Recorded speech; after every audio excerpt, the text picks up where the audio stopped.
Hi, I'm Margaret Gifford. And I'm Pat Thatcher. We're members of the team at Sotheby's International Realty in Falmouth. And Falmouth has been so busy with real estate. Yes, it has. I've been so busy I haven't had time to color my hair. Margaret, that's way too busy. I know. Still, it's a great time for buyers because interest rates remain at historic lows. And it's a great time for sellers because the inventory is so low. So that's increasing demand. Yes, it is. Don't you love Falmouth?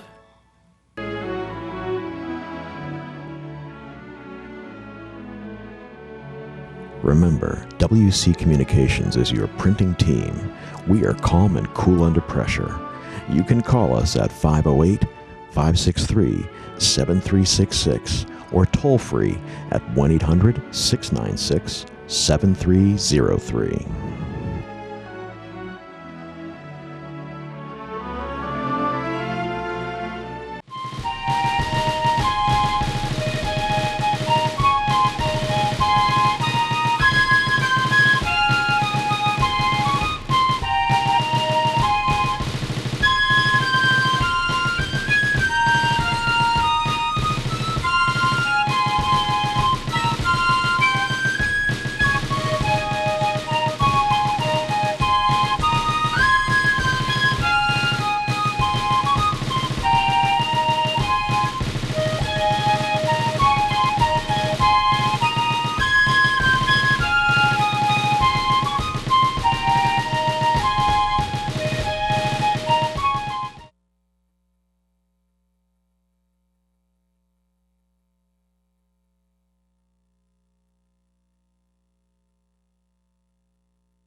Good evening and welcome to the Board of Selectmen's meeting. Tonight is Monday, January the 7th. If you all could please join me in the Pledge of Allegiance.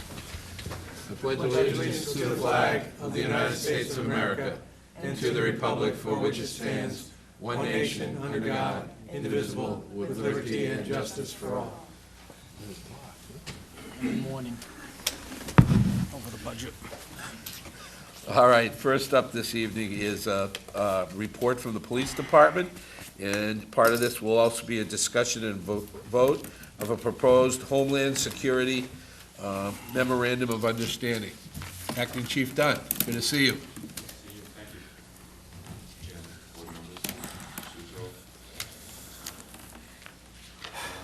I'd like to give you the first quarterly report. It's hard to believe, but it's been 8 weeks since you've put me in this position, and it's been a lot of fun.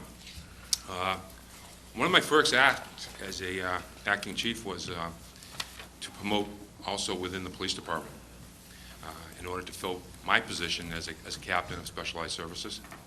So I promoted 3 individuals to acting positions within the police department. Lieutenant DeCosta was promoted to the rank of acting captain to fill my spot in specialized services. I had to then fill his rank, and Sergeant Sean Doyle was promoted to acting lieutenant, and he is now the lieutenant on the midnight shift. With the promotion, you get to go to midnights. And along with to fill his position, I promoted Officer Benjamin Guthrie to the rank of acting sergeant. By doing this, it has created a full management team again, which has allowed me to run the police department smoothly. So, and they're all doing a great job at it, by the way. So, and while we're talking about staffing, I just figured to give you an update on our staffing level. As you're aware, we have 58 funded positions in the police department. Right now, currently, we have 5 vacant positions. And that number 5, 4 of those positions are civil service positions, patrolman's position. That 5th position I talk about, excuse me, I have a cold, is the chief's position. It's the non-civil service position.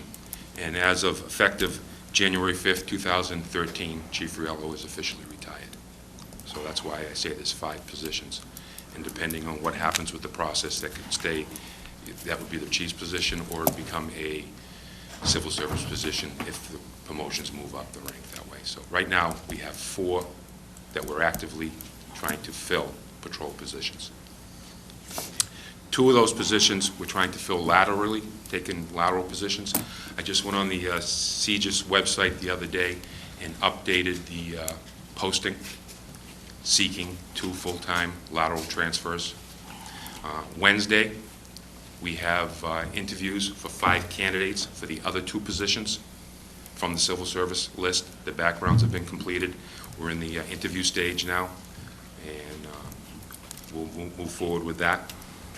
There is an academy in April 1st, 2013 in Plymouth.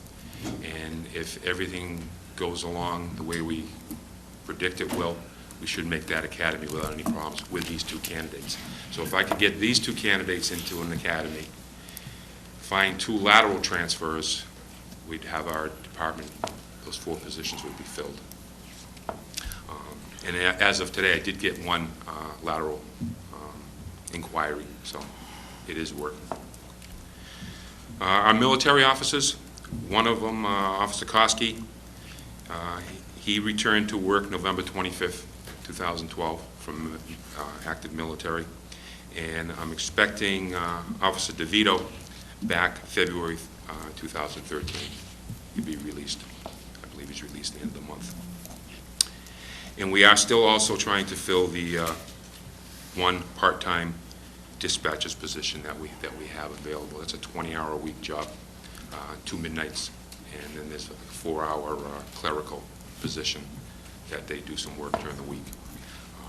So if I can get these positions filled, that will definitely decrease our amount of overtime that we're spending right now to run the police department.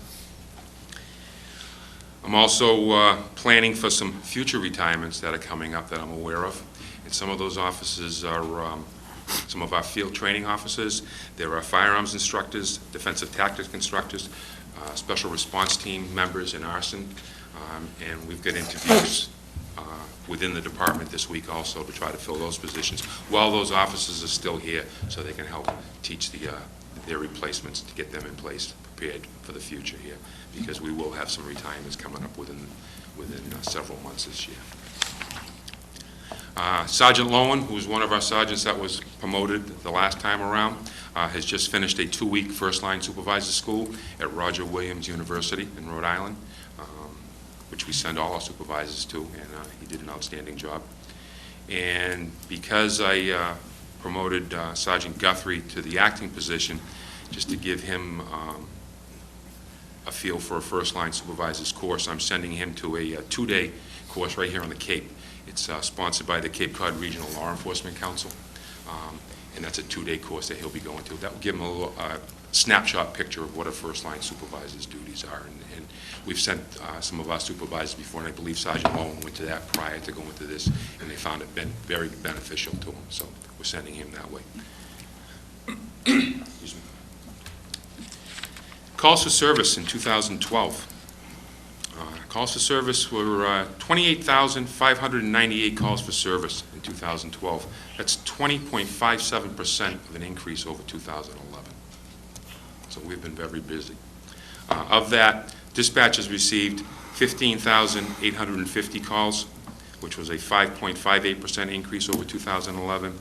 And the rest of that, 12,748, which is a 46% increase, was self-initiated calls from the police officers on the street. They're very proactive. They're out there working on projects from the community liaison groups. They're out there working on traffic grants, and they're doing a great job. So we've been very, very busy, even with the lack of manpower. They're still out there working. With that amount of calls, our detectives have been very busy. A lot of break-in enterings have been solved. Recent auto theft and arsons have been solved. Plus, we had some major crimes in 2012. A lot of recovery of stolen property through search warrants. Some of the major crimes that we had a bank robbery at Citizens Bank, which was solved. We had a murder investigation, which was solved, and we had a drive-by shooting, which was solved. And those cases are either in the courts or have been, or we're waiting. I'm also pleased to announce that, if you remember, we had a 3-year investigation with the FBI back in 2008, 9, and 10, where 28 high-level drug dealers were arrested in Falmouth. Those cases are finally getting through the federal court. Several of them have pleaded guilty or have been found guilty, and you're going to find within the next month or so some very severe sentencing. And I'm talking sentencings run from 8 to 10, 10 to 15 years. And that will keep a lot of the high-level drug dealers off the streets of Falmouth. So it makes us a better community. That was a great operation. It was a great partnership with the different agencies that worked on it. A lot of hard work went into it. And I'm very happy to report on that. Our narcotics investigators this year have done 31 undercover buys. Some of the narcotics they've been purchasing are Oxycontin, cocaine, heroin, Percocets, still the popular drugs out there right now. They've had 2 arrest warrants and several what we call buy busts, where they'll be in the process of purchasing narcotics and then make an arrest right away. 7 search warrants.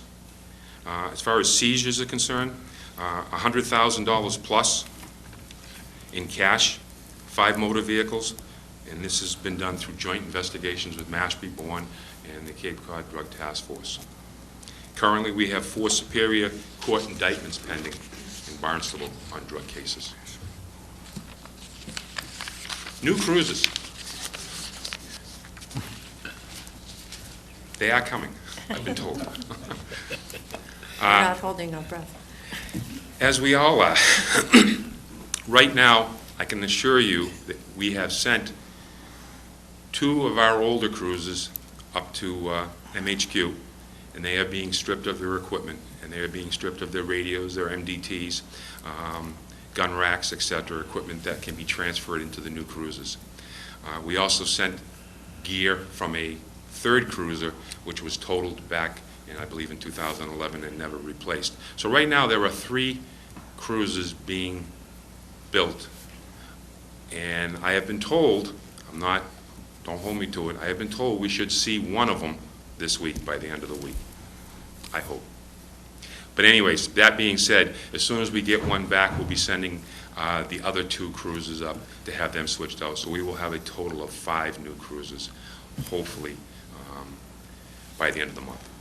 But I've been told I should see one of them this week.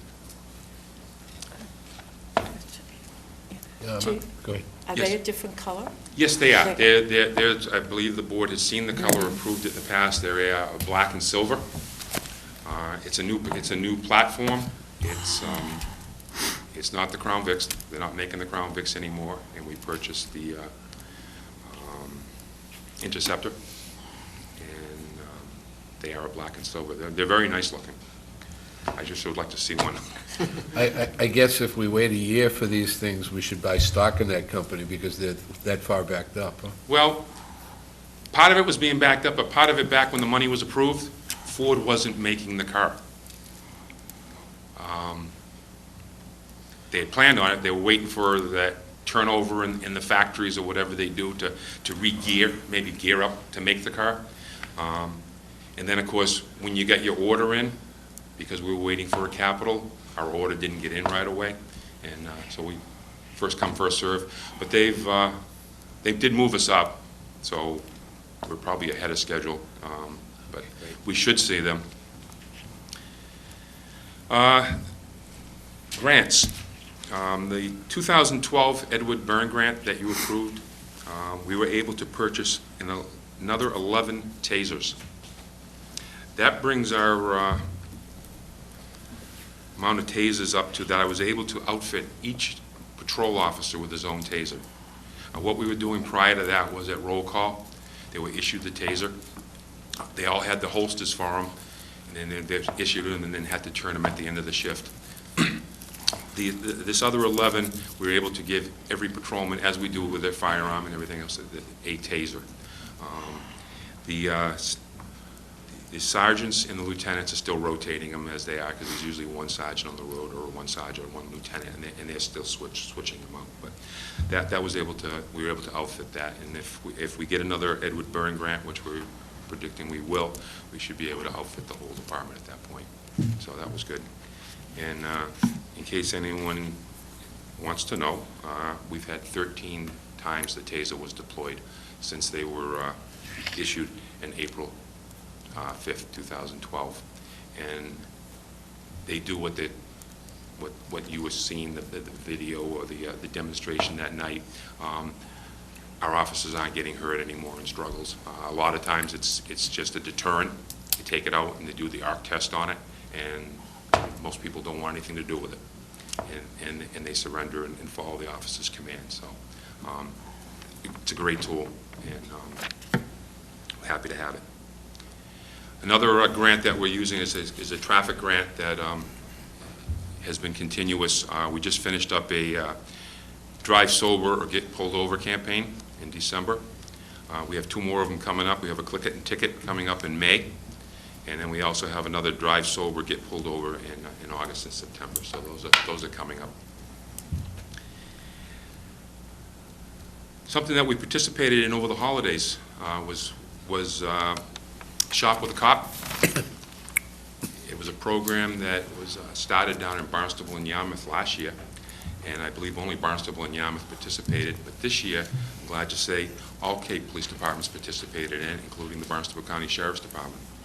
What that is we had our SROs from the high school and the Lawrence School, along with work with the principals and the guidance counselors, and pick student they felt that was in need of this. And they got to go and spend the day with a police officer. They went down to Yarmouth, had lunch, and from there they went shopping. And this was as a group. And the money for this came from donations from the Federation, the superior officers, the lieutenants, and myself. Each student had $200 to spend. And we made 2 students very, very happy. They had a really nice Christmas. They were able to pick out some nice gifts. So we're pleased we did that, and we're going to participate in that every year, as long as they're having it. Another program that just has come to me, Reverend Calhoun, who is the minister at the John Wesley Methodist Church. He's the police chaplain with the police department, one of our police chaplains. He approached me just after the Newtown shooting. His parishioners wanted to do something, and what they would like to do is a gun buyback program, and the only cost to the town will be for the 2 officers for 5 hours and that comes out to about $452 that I'll have to pay officers. They're going to be giving out gift cards for anybody who has unwanted weapons in their homes. Somebody may have passed away, or they're not hunting anymore, or it might even be a broken weapon. And we're going to do that. When I spoke with the Reverend this afternoon, they're looking at doing it on February 2nd, which is a Saturday. And people will bring the weapons in, and there'll be an amnesty day if you don't have an FID card, or we'll send a police officer to your house to pick them up. And this is something they want to do. They feel that,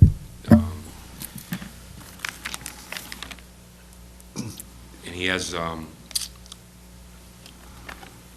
what we don't spend on this one, if there's money left over, or gift cards left over, we'll do it again in the spring perhaps, once the summer people are down and things like that. So this will do a couple of things. We'll get a lot of unwanted weapons off the street, so if someone's home gets broken into, these guns aren't ending up on the street.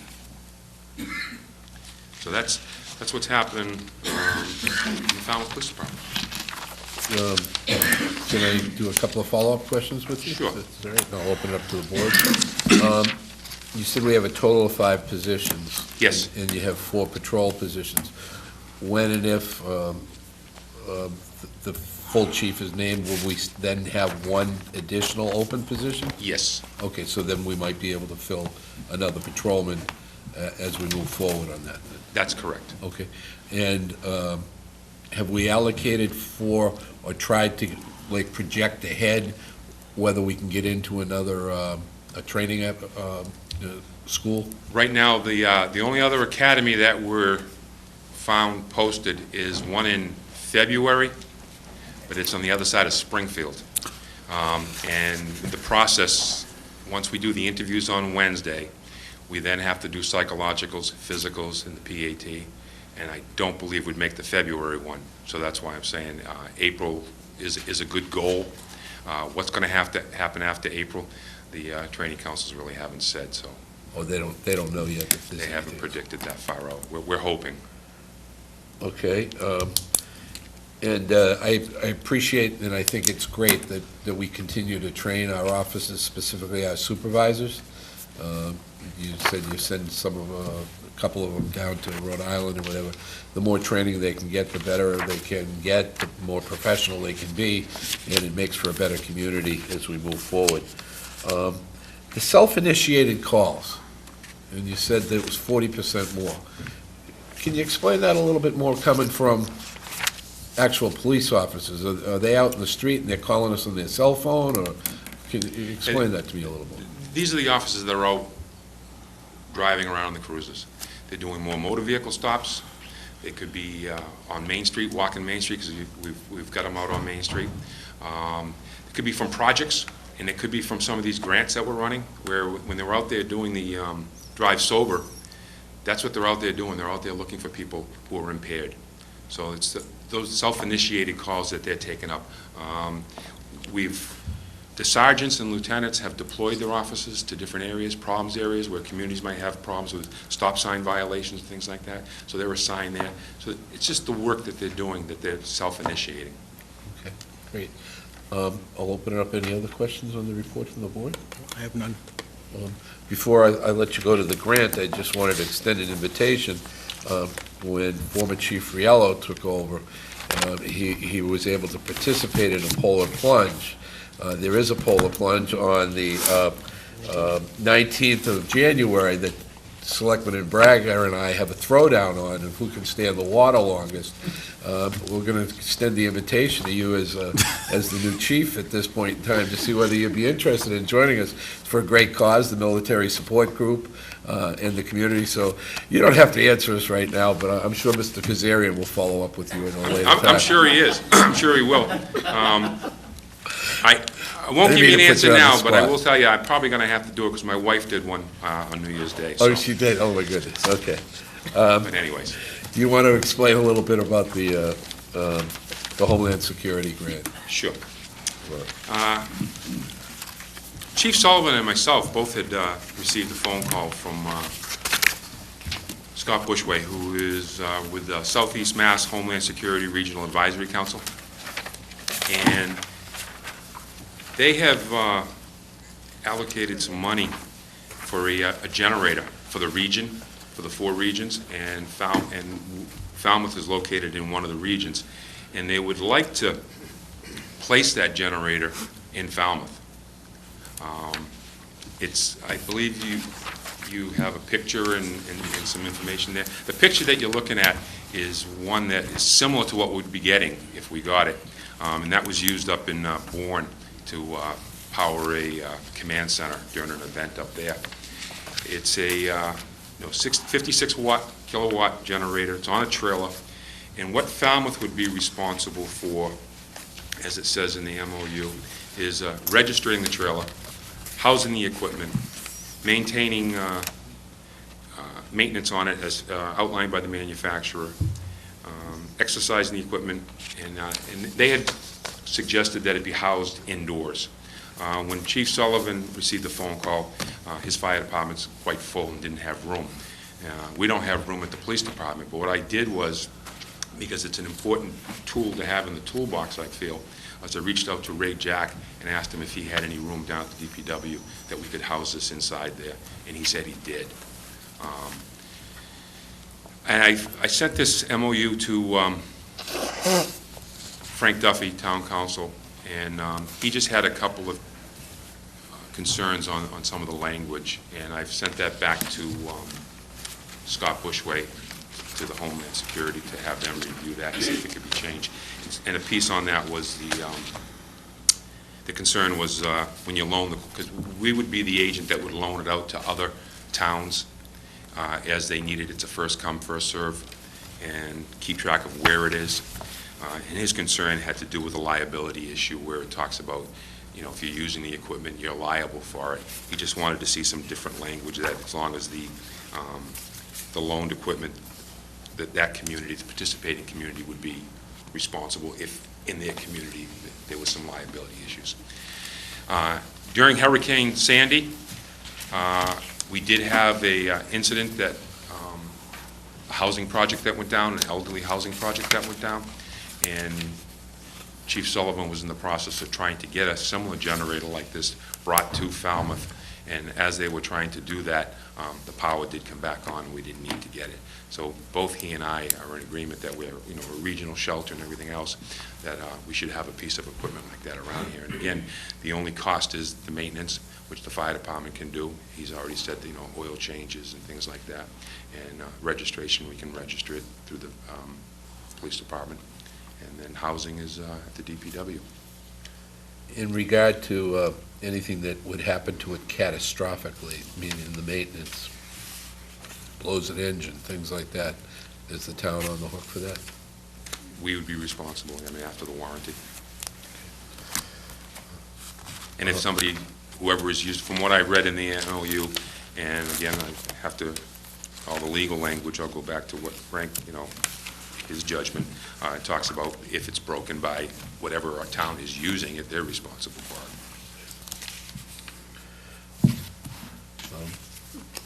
What's the thoughts from the board? My only question had been the liability, and then also the order of priority, which is fairly clearly marked out as to who gets it when. First come, first serve, so Then it's within the SRC first, and then beyond that. right. Okay. That's a great idea. I like the idea of first come, first served. If there's a natural disaster and happens to be here, we might be the first one served with that.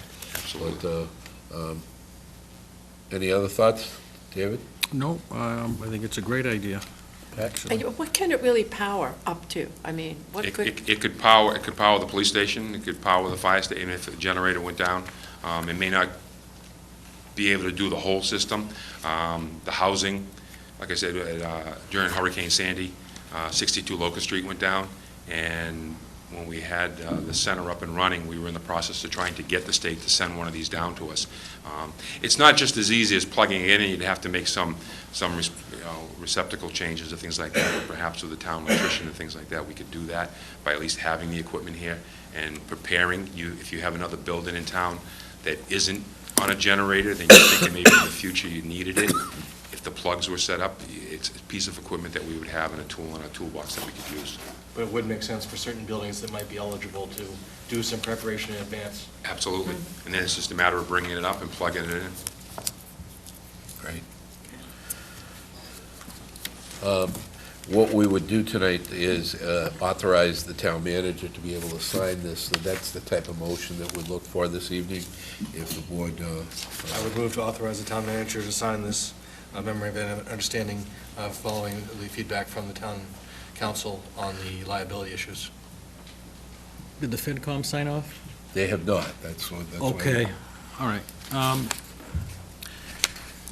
You know how I am about grants, but as I read this one, Mr. Chairman, I really think this is something that they'll probably go with as well, and I think it's a very good opportunity. And I am actually in favor of just going ahead with this one, having Julian, authorizing Julian to sign it. So is that your second? Yes. Okay. Just on, it's on the motion, but it's part of the context. In this particular memorandum, it talks specifically just about this. If we expand the scope of other equipment in Homeland Security, we'll be coming back to the board with the acceptance of that? Yes, I'm sure there'll be another MOU on that one. Okay. I Yes, mean, they do- besides small wares and stuff. Correct. Talking to major pieces of equipment. That's correct. Okay. So any further comment from the board? Just another question. Does this get turned back to them at some time, or do we use it until it has to be replaced? We or- can, the contract is a 2-year period with a renewal up to 20. So this isn't really a grant as such. It doesn't quite fall in that category. No, this is This is, equipment that they've equipment, purchased, and yeah. they just want to strategically place it within the region. And one of the reasons they felt Falmouth was a good mix, because we are a emergency center, as well as it's close to the island if they need it. So that's why they felt Falmouth was a good mix. And I think it's important to note, when we're doing maintenance on this piece of equipment, as we move forward on the 2 years, I don't think in 2 years we would extend it for 20, that we would go in increments, so that our maintenance people would say, this thing is getting close to its useful life. I don't know if we want to extend, because we would be liable for that. That's correct. And like I said, I did speak with Chief Sullivan, and his mechanics can't Okay. work on a piece of equipment like that. Great. So we have a motion and a second. Any further discussion? All those in favor? Aye. Opposed? The ayes have it. Thank you very much. I'll get back Good to see you on in the your polo first lunch. report. Thank you. Okay.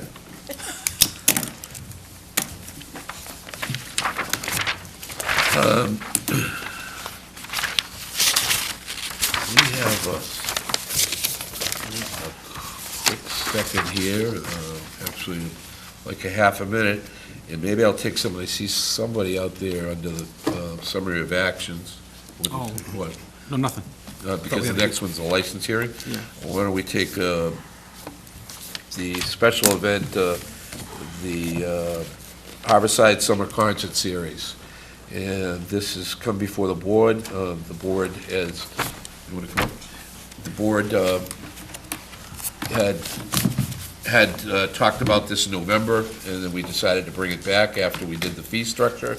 One of the concerns that was raised by the board was that the applicant was going to charge admission, and the board had some concerns about that.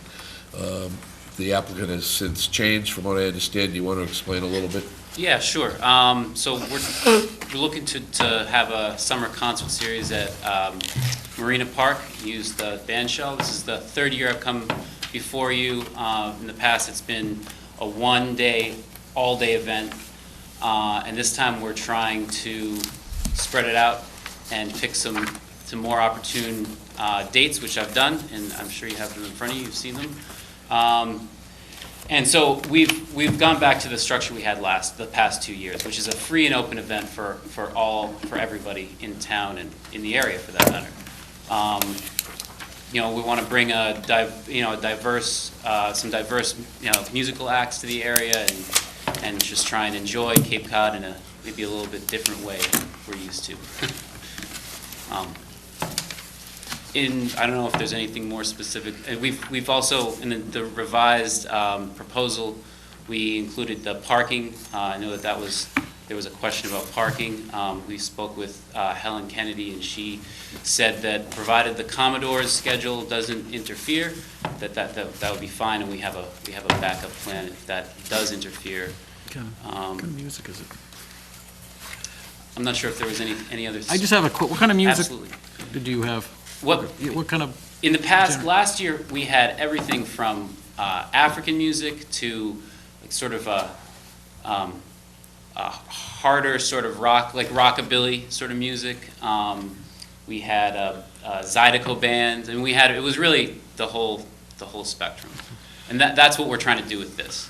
Mr. Braga would hope that you'd have a little doo-wop, that's why he's... Well, maybe so, maybe so. Thank you. If I could add, we want to have one act from the region, if not nationally, and then also focus on our local musicians and artists so that we can shine a light on what we have going on Cape Cod and Falmouth. Okay. I want to tell you that you also have one-day liquor licenses for those. Yes, that is correct. Unfortunately, they were not advertised in the agenda, so we're going to have to bring you back for the liquor license tonight, would be a part of that. Okay. Okay? So we'd talk about that in the one-day wine and malt beverage licenses at a subsequent meeting. All right. Okay? So do I have any other questions here from the board? I'll make a motion, Mr. Chairman, to approve the special event Harborside Summer Concert Series at the Band Shell, June 14th, July 12th, August 2nd, 2013. Right. And do I have a second on that? Second. If your dates change, you need to come back to the board? Okay, Absolutely. Okay. I noticed the event hours are 4 to 10. It was set up at 6 a.m. Do you expect it's going to be a lengthy time to clean up afterwards, or? No, in the past, last year, for example, we had a great crew of volunteers that we broke down. We ended that concert a little bit earlier, but we broke down, in an hour and a half. Great. Okay. So, Thank you. yeah. I think the police department, if you could just make that part of the motion, they'd just like him to contact the detail sergeant. Absolutely. Yes. Okay. Absolutely. Okay. So we have a motion and a second. Any further discussion? All those in favor? Aye. Opposed? Ayes have it, thank you. Thank you. And we'll put you on a future agenda with your one. Okay, next up is approve an application for a new all alcoholic common victual license. The Pickle Jar LTD, DBA The Pickle Jar Kitchen, 170 Main Street. The applicant. Hi. Hi there, how you doing? Do you want to introduce yourself and explain a little bit about what you want to do? I know there was just for the board's information, there was a wine and malt beverage, wine and malt beverage license there in the past. I'm So- Elizabeth Lay, Kevin Lay, my husband, Cassandra Gallant, and Benjamin Gallant. We want to just keep doing all alcohol, so we can do Bloody Marys on Sunday. Maybe if we can rent out space for private parties, we could offer more than just beer and wine. And just be able to keep what was going there at the last restaurant, keep it going. Okay, in your hours of operation you're looking for? 7 to 10 right now, but we were starting with breakfast, lunch. I'm talking about for the liquor license. What are the hours of operation that you want to serve liquor? I think we would stay with the 7 to 10, just where you You had. can't serve liquor until 8 a.m. Okay. 8 so- a.m., and then on Sundays would be 12, right? 10 is the earliest, 10 a.m. So, I guess we would say 8, because we would have to 8 not allow till 10 on the Sunday. Right, and then 8 a.m. Monday through Saturdays, 10 a.m. on Sunday? Correct. Till what time of the day? I think we should say 10, in case we decide to do that in the summer, but we're only gonna use it till 3, at least now. But this will go for the year, correct? That's correct, Okay. and that's the window you want of an Right. opportunity So we'll say there. the 10 PM. Okay. Any other questions from the board? Go ahead, Doug. Outdoor serving of alcohol? On the plan, there is some seating outside. Let me see if I can pull it.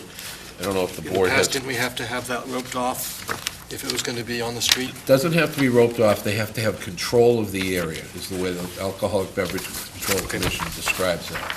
Meaning they have to either have somebody watching the area, or the area has to have some kind of flower boxy thing or something of that nature, but you have to control your area. Yeah, in the past, I think he did use the flower pots. He's got those green pots out front, and I believe that's how he did it. I just want to say to you that I haven't been able to, there's 20 seats on the plan outside, but this board does not set occupancy Right. by state statute. That, even though you gave us a plan, it gives us an idea, that's set by the building commissioner. So I don't know what the old plan looked like, but most likely, I just want you to know that we approve of the liquor license tonight. The building commissioner will approve the seating capacity and the location of those seats. Correct. Okay? We did speak with them, and I believe the occupancy is exactly the same. Okay. We have gone through that. There's just a note here from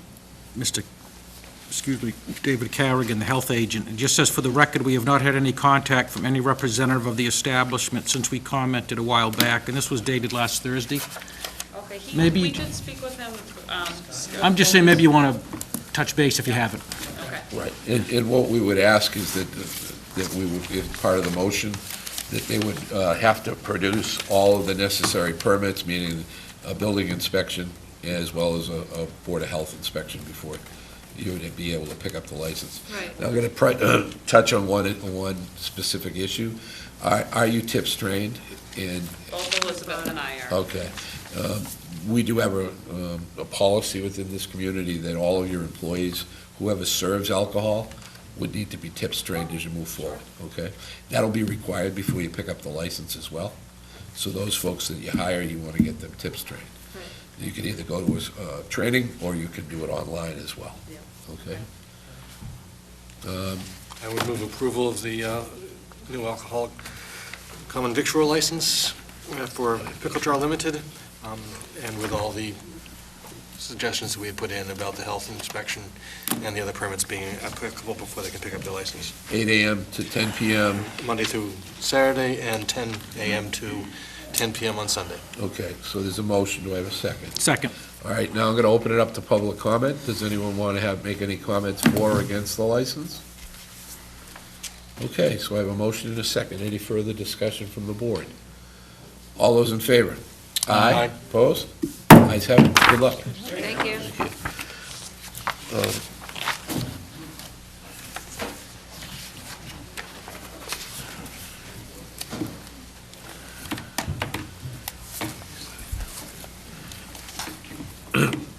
Next up, discuss and vote appointment of dog hearing officer. Heather, I'm going to leave that to you a little bit. Set you up a little bit. All right. We've talked several times about the board's goal to delegate the role of dog hearing officer to another municipal employee. And the last time we spoke, we talked about transferring that to the chief of police. Over the last several months, I met with the Department of Natural Resources, the Animal Control Division, and Associate Town Council to develop both procedures as well as an appointment, a motion for appointment. The procedures are spelled out on the memorandum dated January 3rd. It should have been in all of your packets, which outlines what the procedures would be under the new appointing authority. And I can go through those in detail, but specifically, they provide the outline of what the hearing officer might determine and what action the hearing officer may take based on some amendments to Chapter 140, which happened earlier, actually last year, as well as allowing for an appeal process back to the Board of Selectmen, which is the other piece this board asked us to develop for them. So we've provided for the initial appeal by the chief of police or his designee, some procedures and very specific outline of what the role of that hearing is and how that will occur, as well as allowing for a de novo hearing to the Board of Selectmen prior to a petition to the district court, and that's outlined.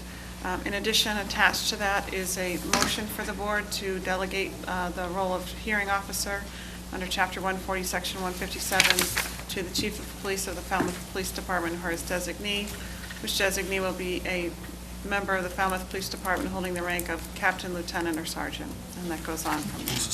So this is open for the Board of Selectmen to discuss. My recommendation would be to recommend both the procedures as well as the appointment. I'd like to make a comment that I I know the board has discussed this in the past, and I'd like to commend former Chairman Flynn for working with you to be able to put this together. It's something that's acceptable to the board. It provides for an appeal process to elected officials, before, in fact, the folks would have to go to court. The only suggestion that I would like to make, and that would be to eliminate the sergeant. I think we have plenty of captains and lieutenants in the police department, and it would just at least bring it to a level of a more highly trained particular law enforcement individual who would be having the hearing. So my only suggestion would be that it would be a lieutenant or above in the rank of the police department that would be designated as the hearing officer. So. I agree with that as well.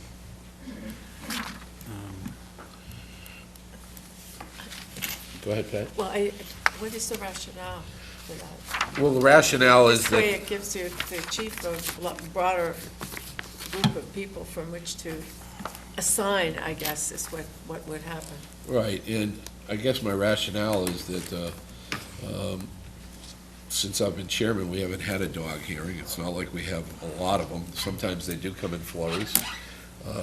Typically, dog hearings are more about dog owners than they are the dogs themselves and neighbors. And I'm just, my thoughts are that it's a level of training and a level of expertise that a lieutenant or above had been with the department for a longer period of time and had dealt with more, boy, I hope I don't lose my voice tonight, we have a long night, more of an elaborate process. We're going to really have a short night. Hurry up. All right. So that's my rationale. Yes, Doug? Through you, Mr. Chair, to the acting chief, would he feel that this would be a restriction on him, a burden for him to eliminate the sergeant from this list? Yeah, only because, I mean, it would just give me, as Chairman Flynn said, it would give me a broader scope of officers to pick. The sergeants right now would handle a lot of these calls themselves, and the tying up a captain sometimes or a lieutenant for just a simple dog hearing. I mean, I would look at the situation before I would assign somebody, but I would the way it's proposed, I think it would work. It would again fall under my guidance. But the issue of having a sergeant who's actually been supervising it might not be a great idea. It might be a better idea to have someone step up, remove. Well, it wouldn't be that sergeant that I'd have to do at the hearing, Okay. but I'm just saying, they are trained, they have been trained. I, as a sergeant, handled many of these disputes between dog owners and things like that. It's something that's handled on a daily basis that doesn't make it to the board or anything like that. So, I mean, but as what the board wishes, I will follow their. And I'm going to close. My only thoughts are in for those folks who it happens to be their animal. A lot of times that's a member of their household. So some people can relate to that. Some folks can't relate to that. I just want to give it some level of importance. That's all I'm trying to say. And just, the sergeants are part of the command staff. They are officers of rank and do have the training, but again, I will do as the board wishes. Is it going to be one person responsible, or are you going to rotate it? Do you know? There again, it would depend on the situation. If a person has conflicts or whatever, Okay. but I would see that they are trained.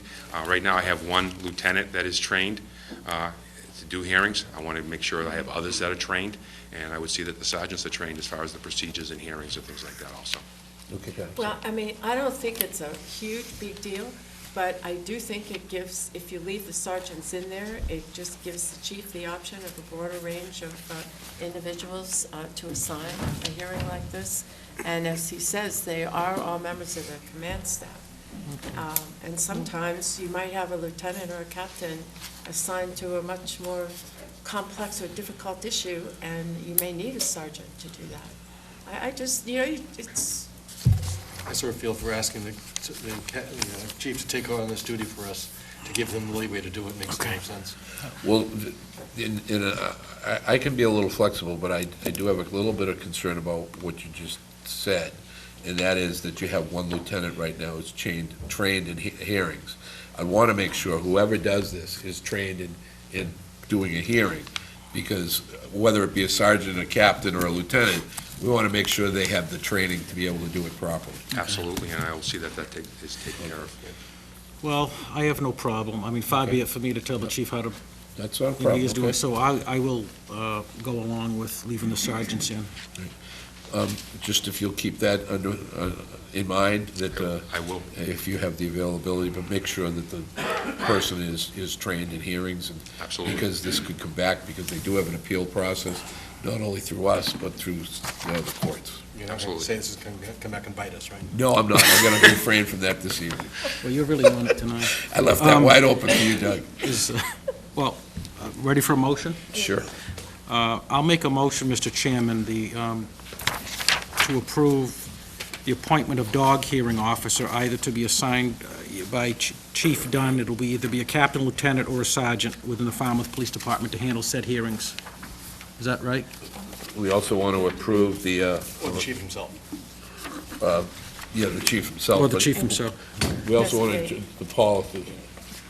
What do we- Well, there was two different ones. One was the memorandum, meaning the policy, and then the other is, Do I need to read Is this? the- do you want to read the entire thing into the record? No, I don't think the whole thing Oh, has okay. to be read into the record. The other one is the hearing officer appointment, meaning the hearing officer appointment is under Mass General Law, Chapter 140, S. Right. 157. So let's take it in two motions. One is to approve the policy. Okay. I'll second it. A motion and a second. Yeah. Any further discussion? Any public comment? All those in favor? Aye. Opposed? The ayes have it. The next would be to appoint the hearing officer appointment under that Mass General Law. And that appointment would be for, as you just noted, I guess evidently, it'll be, within the department, it would be the chief, a captain, lieutenant, or sergeant. Second. motion and a second. Any further discussion? All those in favor? Aye. Aye. Opposed? The ayes have it. Thank you, Chief. 10 years later. Congratulations to you. At least 10 years. Maybe 20. Next up is shellfish license regulation change. The Director of Natural Resources, Right on. Chuck Martins. Just so you know, that didn't make it on this evening, on the agenda as a vote for this. So we're going to explain it this evening, and then we would bring it back at a subsequent meeting. Wonderful, thank Okay. you. Mr. Chairman, members of the board, Chuck Martinson, I'm the Acting Director of the Department of Natural Resources. As you're aware, we had the, everyone hear me okay? Make sure. We had the workshop back 3 or 4 months back with the commercial fishermen and the Board of Selectmen and our department. And it was a very successful workshop, I think, very productive. A few of the things that we had discussed there that I had particularly brought up was that if we wanted to bolster the shellfish end, that we needed to do a few things. First of which was to create a position of fisheries technician for someone to specifically grow shellfish for the town. The second one was to invest more money in the program. To date, I can say that both of those have received extensive support from the Board of Selectmen and town meeting members as well. As Mr. Frazier had mentioned the other night, the town has hired a fisheries technician at this point. They are, at this current time, they're reviewing how we grow shellfish. They're going to be making recommendations on how to appropriate the money that was set aside at town meeting. And we look forward to moving forward with the propagation program to a much greater level. And I just want to, first of all, thank the board for that support. And I think that, 2 or 3 years out, when these shellfish are available for harvest, is really when you're going to see the dividends on that investment. That being said, there was a third point that I had brought up during these discussions, and that was the point of using management tools to help the fishery. The sale of shellfish licenses, the rate of sale of shellfish licenses is primarily dictated by two things: the economy, so how much people are getting paid for the shellfish, and also, to that extent, the job market. And then secondly, the availability of shellfish. So naturally, we anticipate that we're going to have a significant amount of more shellfish in the town, and we need to, I believe, look at how we're dealing with our commercial licenses. The flux in commercial licenses, as I had shown on the graph 3 or 4 months back, was the beginning of the downturn of the fishery. It's when we hit our economic low in 2008, 2009. Our shellfish licenses were at a high at that point of, I believe it was, off the top of my head, 122 licenses. So what we're looking to do is to examine that a bit. What I'm asking the board tonight to do, and I understand that this isn't a vote that you can take tonight, but to start to look at this, is to go ahead and charge a few people, first of all, with the task of looking at our licenses and then coming back to the board and making recommendations. But to do that, we sell our commercial shellfish licenses in February. So what I wanted to do was place the public on notice that there could be either a moratorium or a grandfathering in of next year's licenses. That way, if someone did want a license, they could be able to purchase one this year, and there would be an open access license opportunity for people. Just to read briefly, 2014 will be the first year of a limited access commercial fishery. Recommendations of the access regulations will be developed with inputs from the commercial fishermen, the fisheries technician, and the Deputy Chief of Marine Services. At a public hearing, which will be held with the Board of Selectmen during the normal shellfish regulations, this will be discussed, and we anticipate grandfathering of the 2013 permits. I didn't know if there was any specific questions that the board had. I did, however, before we go there, I just wanted to pass out that the town of Barnstable actually was able to get their shellfish licenses to an appropriate number, and they have a regulation where they've got it down to the number that they need it to be, and it's a one-in, one-out system at this point. And that is a limited access fishery. And I'll just pass this along to the board if you'd like to have a look at what Barnstable does, which is a comparable town to Falmouth. What do you think an appropriate number is for Falmouth right now? We need to take into consideration a number of different things. The first is our standing stock. So when we go out and we grow this year, we would go out and we would do stock assessments to see how we'd be suited in the next 2 to 3 years, and that's kind of a function of the biological situation. So that's primarily the first thing that we would need to look at. I would suggest that absolutely not growing the number any more than where it would be after this year's licenses. I think, in my own head, I think probably a number, this town could probably hold up would be probably a number around 50, give or take. And as you have a limited access fishery, it leads to higher income and greater stewardship of the fishery. So the people that are fishing are making a healthy living, and they're able to harvest the amounts to do well. And what's our present number? Present number of licenses this year, I believe we're in, I want to say we're in the mid-70s. Couple of questions. Just one question. It says limited access shell fishery. Are you talking about access to the number of commercial licenses or the locations where they're going to be able to get? The number of licenses themselves. Okay. Like we did at that, my personal opinion is, and I really couldn't get it out of what was in our packet. And now that you bring it up, we do have an active group that works in the shell fishery there. I think it would be best, before we actually came out with a written policy, is to have some kind of meeting of the minds, whether, that doesn't mean everyone's going to agree, but at least we could have a workshop that we could put together some folks and we could talk about how we're gonna set this policy up. Because I think it's important. You're talking about people's livelihoods in some situations. Doug brought up a good question. You're talking 50, there's 70 people there now. Do we? Well, if the grandfathering is going to occur. Right, but the deal is, now if we go down to 50, grandfathers occurred at 70, and we come up with the number of 50, do some people wait like they do for a mooring in this community for 10 years to be able to get a license in that? So that's a question we might need to talk about as a group. If I would be happy, and maybe we could get another member of the board to sit down, like we did with the fishermen, with both the, the Marine Division here, Natural Resources, and so we could discuss and bring those people who are gonna be affected in as well. Now, Just have one thing, I have spoken with, I'm not going to suggest that I've spoken with all the fishermen, but I've spoken with a considerable amount of them, and I've really not heard, and granted, they're the ones in the fishery with the license, so they're the one in it. That being said, there has been, I don't know if Dave just might be able to, Mr. Brown. right, well, I know, would like to- let us have our discussion, we'll take some public comment. But the other thing is, we need to think this through. Is it gonna be a line afterwards? Are we gonna do a lottery? I mean, there's a lot more thinking on how we're gonna, once we come up with a number on these licenses, are we gonna have a lottery for the next license that comes up the year after? Or is it just merely by the person who puts their name in on the waiting list?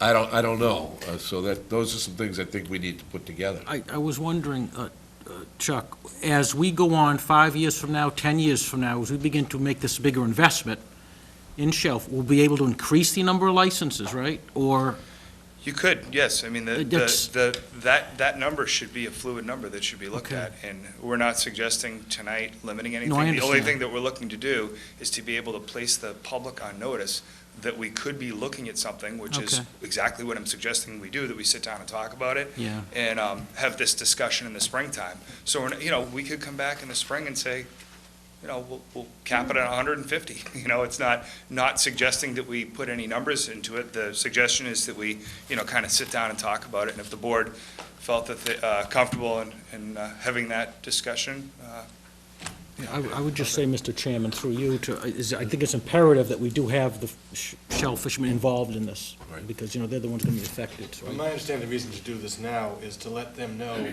since the grandfathering is expected, you can go ahead and get your 2013 license, and then you're protected. correct, if we do make For decisions, because 2014. we only sell commercial licenses in the month of February. Right. Which is why time is of the So the essence 70 here. maybe now, it might go up to 95, because people hear about this and say, hey, I Correct. better jump on the Yeah, bandwagon. yeah, and Protect the myself. reality of it is that we could not, if we, kind of don't put that warning out there, I don't think it would be fair to No. set a number after Right. we, have that. I think that you need to let the public know that you're thinking about that prior to it, albeit the numbers will jump up initially, but we won't have this opportunity until this time next year, and then we will warn them next year, and so we'll be 3 years out, and that'll be when our shellfish are coming to size, and we're, And I agree with you about letting the folks know that we're looking at this. But your particular thing in front of us here says 2014 will be the first year of a limited access commercial fishery. That's not a warning, that's making a statement, and I don't think we're prepared to make that statement at this time. So what I'm saying is, maybe there's a lot of other things that you want involved with this. Maybe if you want a commercial license in this town, you have to give us 5 hours of service to help in help propagation, things of that nature. So maybe we can be a lot more give and take for the department and help the fishery itself. So that it's just not people who just line up. Years ago, there were folks that got a bunch of moorings in this community, and they still have them. I really don't, they buy a boat just to hold the mooring, and That's it's kind it's of a bad, different I know it's a animal, different scenario, but it's the case. So I want to be careful that we don't just close the licenses down for those folks who are going to need them in the future as well, without a thoughtful approach. But you've got folks on notice now that they need to get those licenses. Okay? I have a question. Yep. There isn't a limit to the catch, is there? the limit to the catch is 18 bushels a week. There is. Clearly, no, someone's not going to get 18 bushels now, but So- there is an So upper there wouldn't be limit. a change to that limit if there were a limited number of licenses? No, That's I it. mean, that's a regulation that is something that is controlled by the board. And we brought the number of soft shells to, 2 bushels down from 3. And we've done, over the Yeah, years, made those changes, yeah. I had to think back. Okay. All right, so Take it under does the advisement. board just want to bring this vote back on this, or does the board want to try to put together a group that has a committee that will come back with a proposal on this. I think folks are on notice that they need to, that we are looking at changing the access to commercial licenses, that it's not an open scenario, so. I think if we publicize the date of our decision on this, that will cover it. And, say 3 or 4 weeks from now, and specifically say the date that we are going to vote on this. Has to be before the end of February? Is that what we? The beginning of February is when we start to sell commercial licenses. Right, so I think we'd want to let folks know about that, so why don't we do it? What I do is I 4th, mail 11th, out 4th. renewal forms, usually the beginning of the last week of January. So I was thinking about doing a notice in there and then trying, if we did go forward, and then, putting a few things in the newspaper and The everything else. 4th, sounds good, right? Yes, so the meeting of the 4th of January, if you can put that there. February. February, I'm sorry, and then hopefully we can get some folks together, get some feedback in regard to that. They Yeah, I don't just necessarily wanted to feedback let to you, all I'm my talking to the commercial Board of fishermen know Selectmen. in the mailing. That sounds Because I wanted like to a get that plan. out to everyone, but that won't be included in their mailing, so, because it's gonna be after the date that we mail out the renewals. The renewals are mailed out a week before the end of January, so that notice could go out to every single commercial fisherman, family members or anything else. It's certainly the community that we wanted to place on notice, and, if it's done at that date, we'll already have those out. Well, I don't think the board, I'm gonna throw this out there, I don't think we need a motion that Chuck puts in the mailing that the Board of Selectmen is looking at limiting the access. You could put that in the notice Okay. now, All right. and that you're gonna have an opportunity, and specifically to all of those folks, it would probably be beneficial saying we're gonna have a meeting on February the 4th. We could, yep. At the Board of Selectmen, and you'll have an opportunity to comment on that at that time. Does that sound fair? That sounds wonderful, yeah, that'd be great. Okay.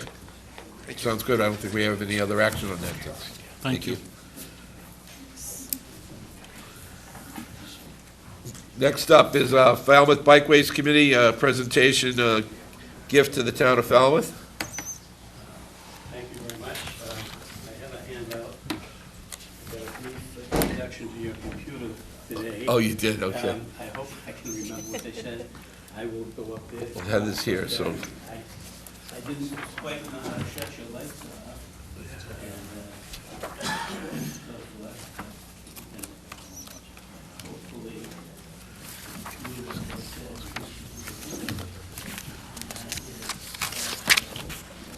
I didn't include in the handouts. They're in our packet. So, little packet, Well, this is our packet. We Yeah, have we pictures, have- yeah. We made copies of that.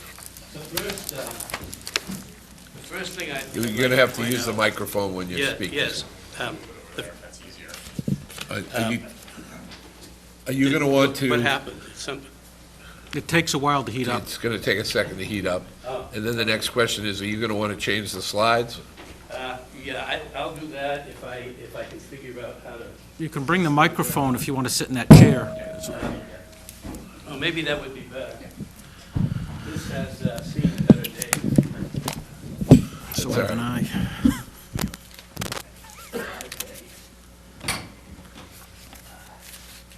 All right, first of all, my name is Bob Fitzpatrick, and I'm here on behalf of Friends of the Falmouth Bikeway, not the Bikeway Committee. Okay, I can understand why that happened, because I'm a member of the committee, but this is not why I'm here tonight. The Friends of the Falmouth Bikeway is a 501c3, and our primary mission up there is is to promote safe and pleasant biking.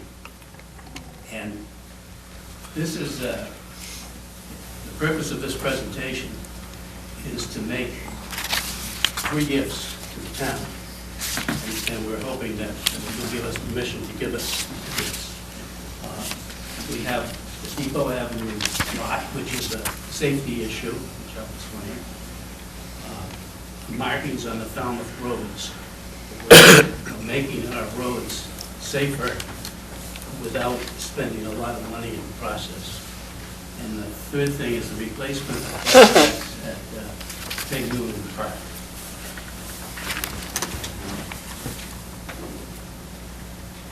Oops. Not quite right. But let me describe the problem.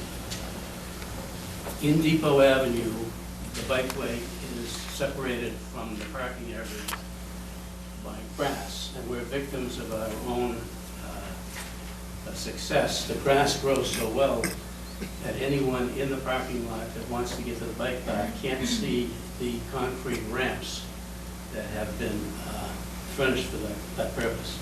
And the net result is people are coming down from the parking lot onto the bike path, and they're peeling the grass and they're spreading sand down on the bike path. And there's nothing worse than getting 3 or 4 inches of sand on the bike path and having someone suddenly find themselves with a problem. That's looking down. You probably can't see it too well here, but half of the northbound lane has sand on it. So there's a safety issue here. In addition, there's an aesthetics issue. Now, when the town originally planned for the parking, this area, they had planned to have signs that showed where these ramps were. They also had plans to have an information kiosk built at the time. And they were going to put some porta potties in the parking area. None of those things happened because the town ran out of money for the project.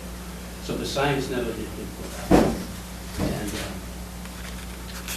what we're proposing as a solution to stop people from doing that and to make it safer for the bikers is to have a approximately 200-foot fence that would go from the area where the handicap parking is on the right and over to the first ramp that you see. These are the ramps here, and this is the parking area here, and the fence is shown in purple here. And what we've done is we've talked to the engineers in the Parks Department, and they agree that that would be a very good addition to the parking lot. So the type of fence we're talking about, this is an example of what the Parks Department has done. They've done this in Goodwill Park, if you haven't seen it. Essentially what you have is 6x6 posts that are 6 feet long, and the Parks Department has chamfered the tops and then put a saw cut across to give a little character to the posts. The posts go down in the ground 2 feet, and these 20-foot long 2x8-inch boards are lagged with 2 lag bolts in each post. So it's quite substantial, it's very sturdy, and quite attractive. And if you've been over to the park, you can see what I mean. Now, okay, the Depot Avenue fence requirements, what we have to do. We are asking for approval from the selectmen to put the 3-foot high, that's actually 8 feet, not 3 foot, 8-foot high signs designating the ramp locations installed at DPW. I have talked to the town engineer, and I've talked to the highway department, and they said that's not a problem. They've already got the signs designed and so forth, and they'd be happy to put those in. It's not a great expense. The Friends of the Falmouth Bikeway will donate the lumber, the hardware, the crushed stone, 200 feet of fencing. We've worked with Wood Lumber, and they went out and saw the site and agreed that they would furnish the Friends of the Falmouth Bikeway with lumber at cost. So it saves us quite a bit of money. And the DPW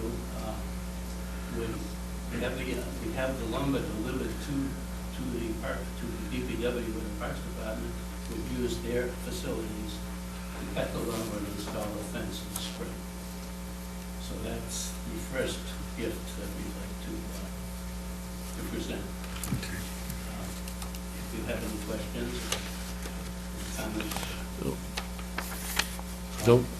Does the board want to take these individually, or does the board want to do them as a group? Or Okay? Go ahead. Okay, the second, I left it blank, so we could. Okay, Okay. good idea. Now, as you know, we live in an old part of the world, so our roads are narrow and we have lots of trees on the sides and so forth. And we're not unique in that respect.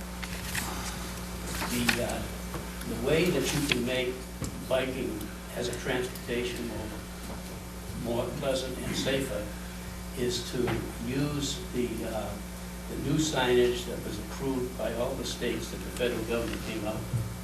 And these are called sharrows. And I'll show you some sharrows in a moment. But, the sharrows are approved, and this is the manual on uniform traffic code ways. The highway department in any town or state, they have to go by these regulations and rules. And the sharrows are in there.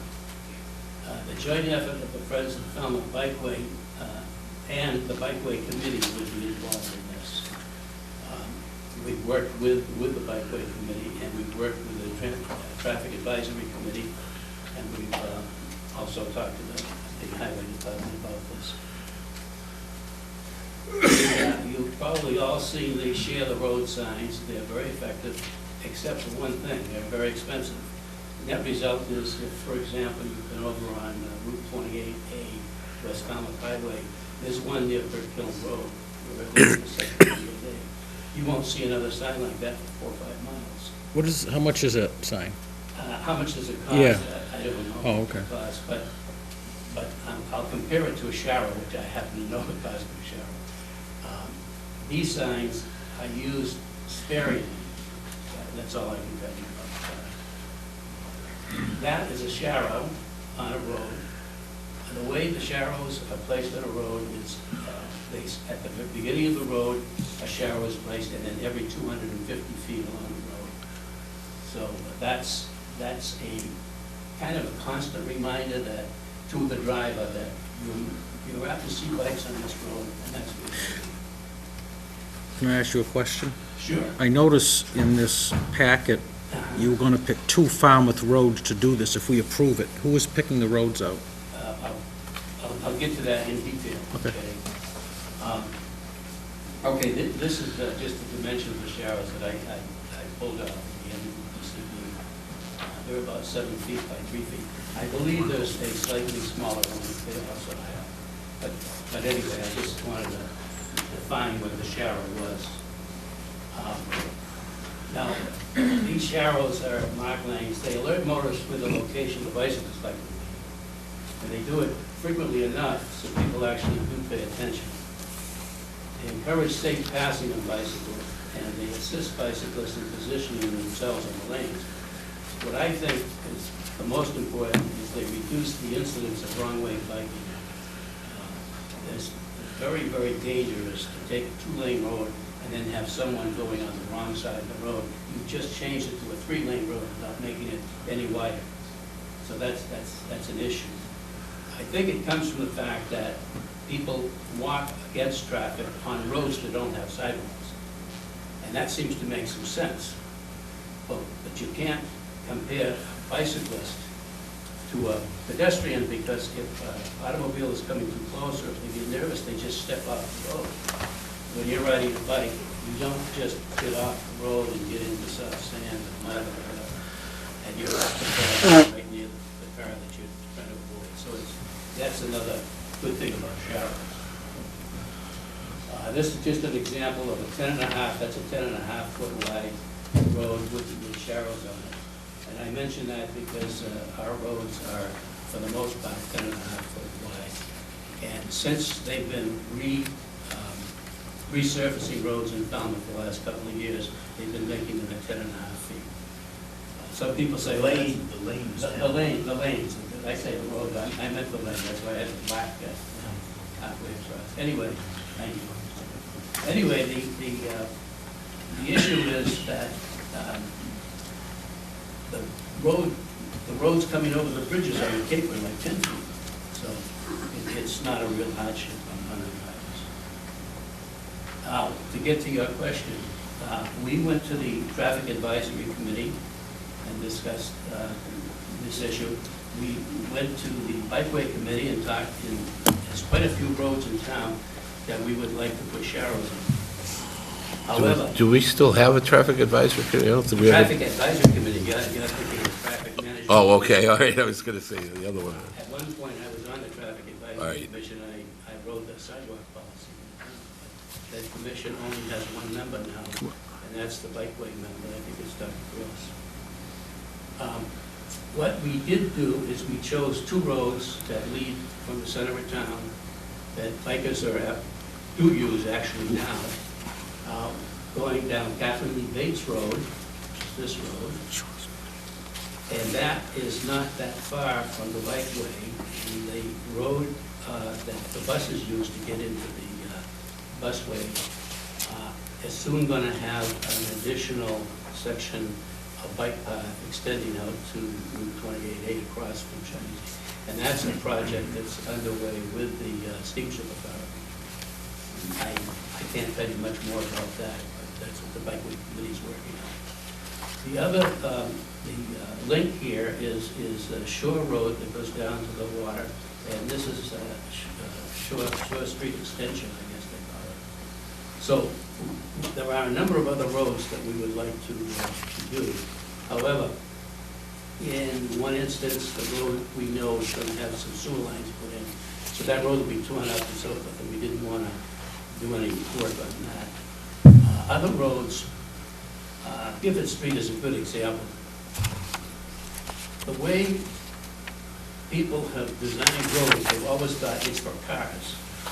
That's changed within the Department of Massachusetts Highway Department.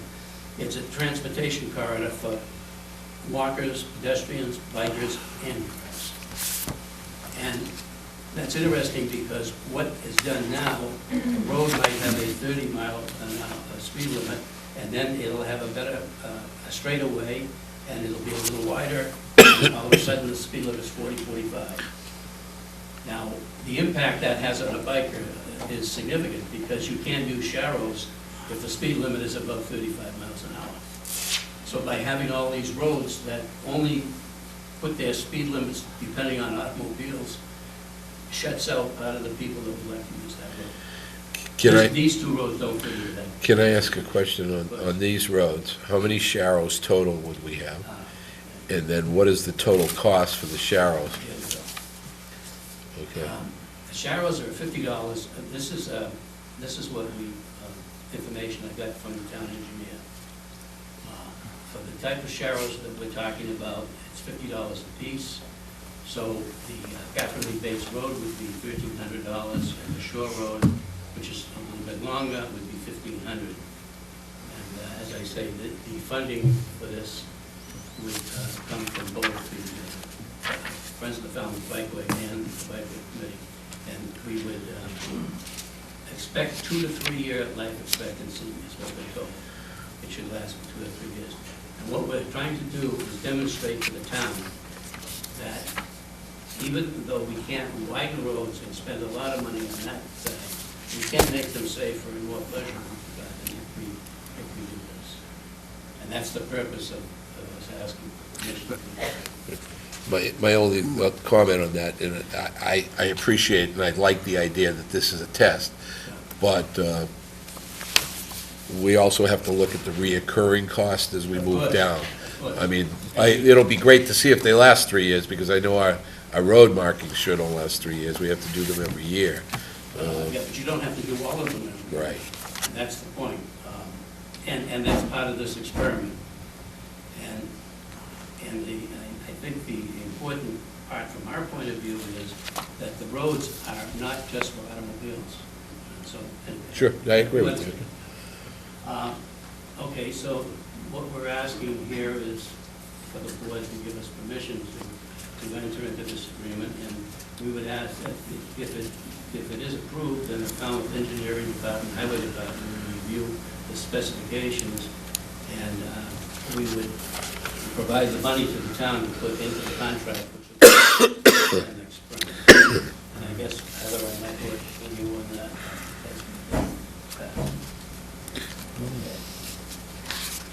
Lastly, in Pegland Park, It's a very popular destination for tourists.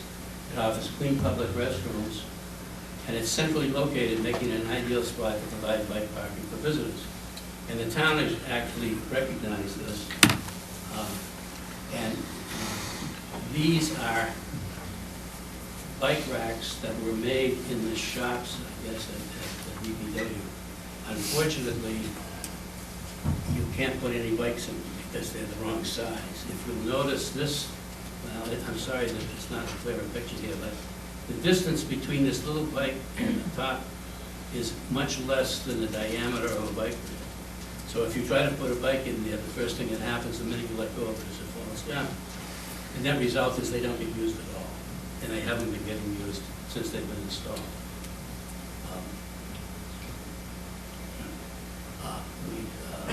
We have a lot of support from businesses in town. I mentioned that Wood Lumber, of course, is very supportive, and members of the Chamber of Commerce have been very supportive. This is the Connor Cycle has donated a bike rack, which instead of 4 bicycles will allow you to put 6 bicycles in. And there's the only thing that has to be done is the two holes into the concrete, a little expansion bolt, and you're installed. There's virtually no maintenance on these, so we're in good shape. So we've got, and this is the last issue, friends, to get approval from the selectmen to accept bike racks from Connor Cycle, the Parks Department to remove the existing non-functioning racks next to the restrooms, and the Parks Department to install new bike racks to accommodate 6 bicycles. And I have talked to the Parks Department about it, and he said it's not a problem. And that concludes the presentation, unless you have some questions. Go ahead, Doug. So I think we do need to deal with them in three separate ones. I think the first one we actually need to send to the Finance Committee, because I think that is a grant that's may have some future costs, and our policy is to go to them. The other 2 I don't think are costs that we need to worry about, but I am concerned about the third one, having the Corner Cycle on the bike rack itself as an advertisement, whether we can actually do that on town property, or whether we need to. You're not setting precedent, if that's what you're concerned about. There's lots of town property that have precedent. And if you like that, That have the advertisement on the bike rack itself? well, let me. I left this to last in case someone brought up that. It wasn't part of the presentation per se. Let me just give you a little example of things you may not know about. Mr. Broda mentioned that there was a 7 to 10 times faster response rate to people in the northern part of the bike path where the mile markers exist, and than there was in the southern part. And so Connor Cycle said, through the Friends of Falmouth Bikeway, they donated several $1,000s, and they put mile markers in on 2 separate years to help reduce this time. I just wanted to mention that their mission is to make biking safer and to provide convenience. The question, though, is there a logo on that? Not on there. That's what he's asking. That's right. The So logo's I on the looked other at thing. There's the home of the Clippers with Coca-Cola furniture sign.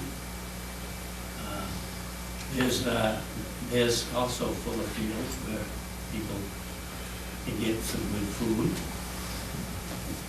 There's the ball field up on Gifford Street where Clover Landscaping does, I think, rather than the Parks Department's town land, but they do the maintenance.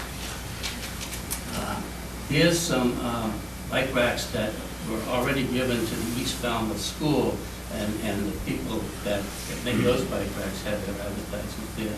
That was also purchased by Connor Cycle.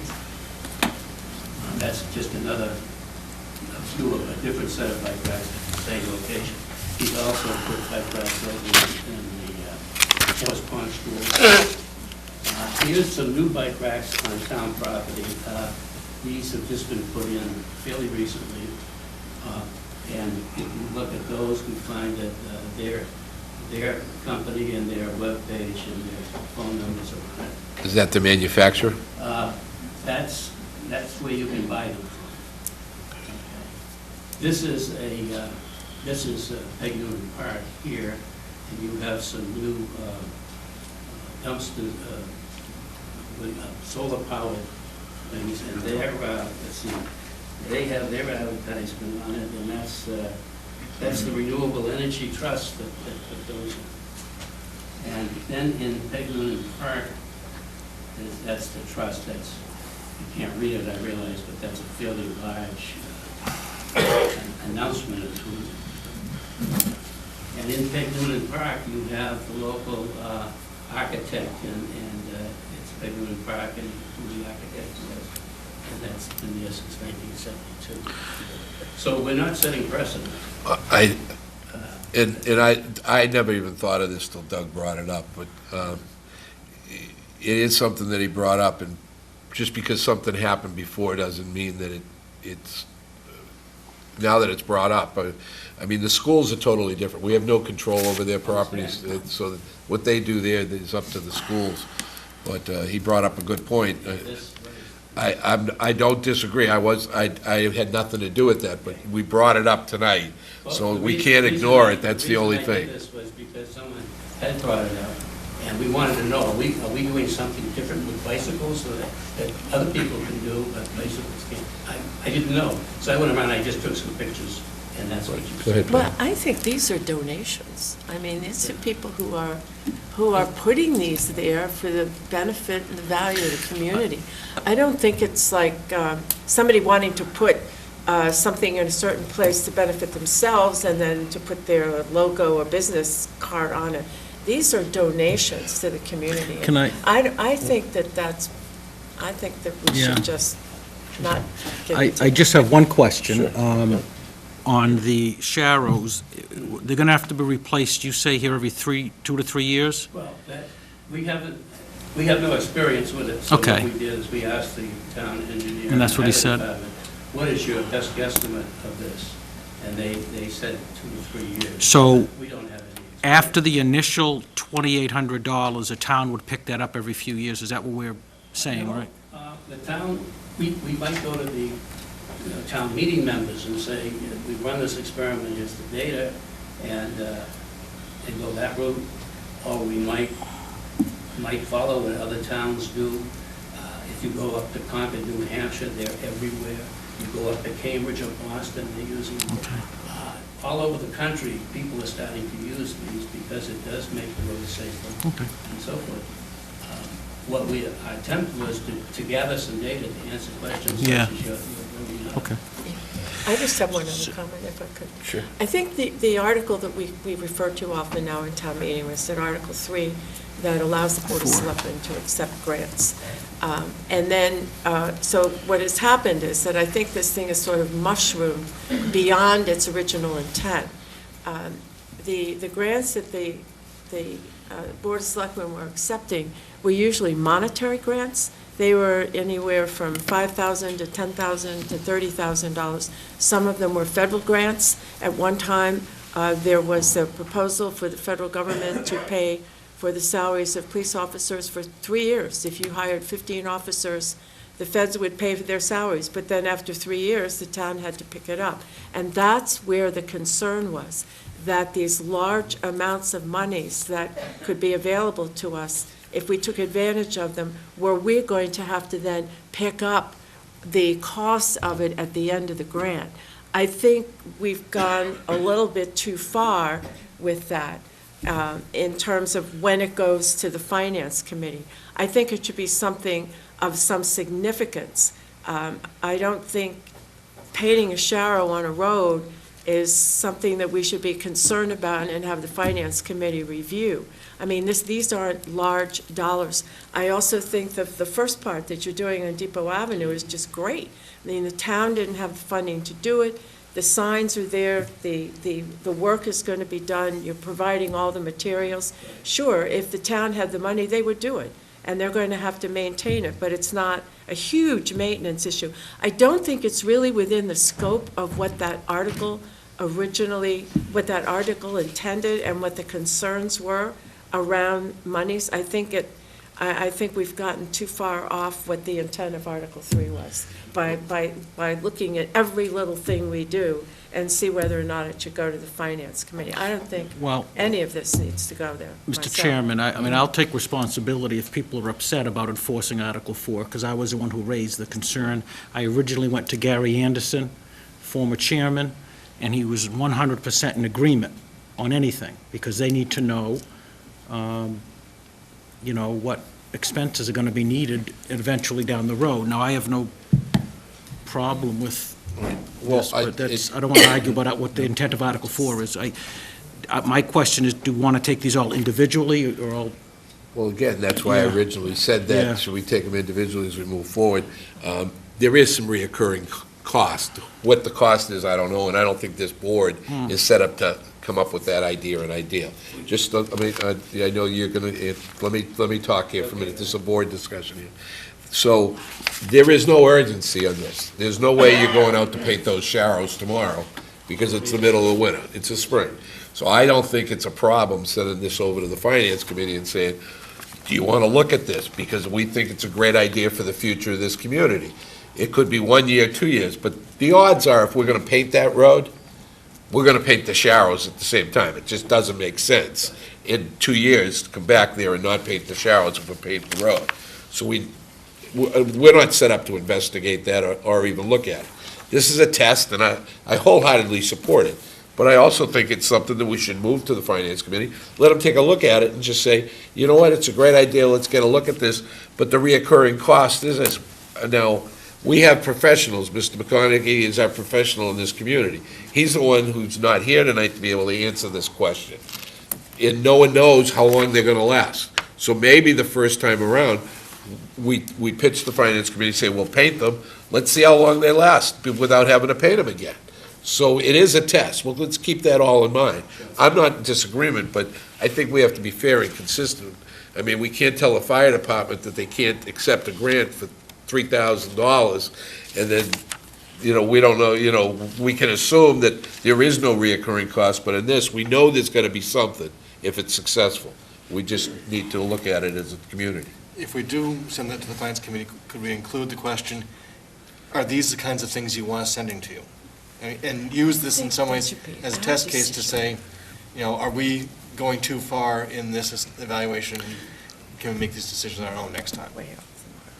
Well, I think that's a discussion that, I know you had discussion, but I think that's a separate issue the board needs to talk about, and an agenda item of how we're gonna make, what we're gonna send over there. And maybe it would be a joint discussion, maybe a joint meeting with the Finance Committee to talk about, bring them together, and I don't mean to sidetrack right now, because we're talking about a policy issue, that we need to talk about what we're gonna send over and to what limits we're gonna send them over.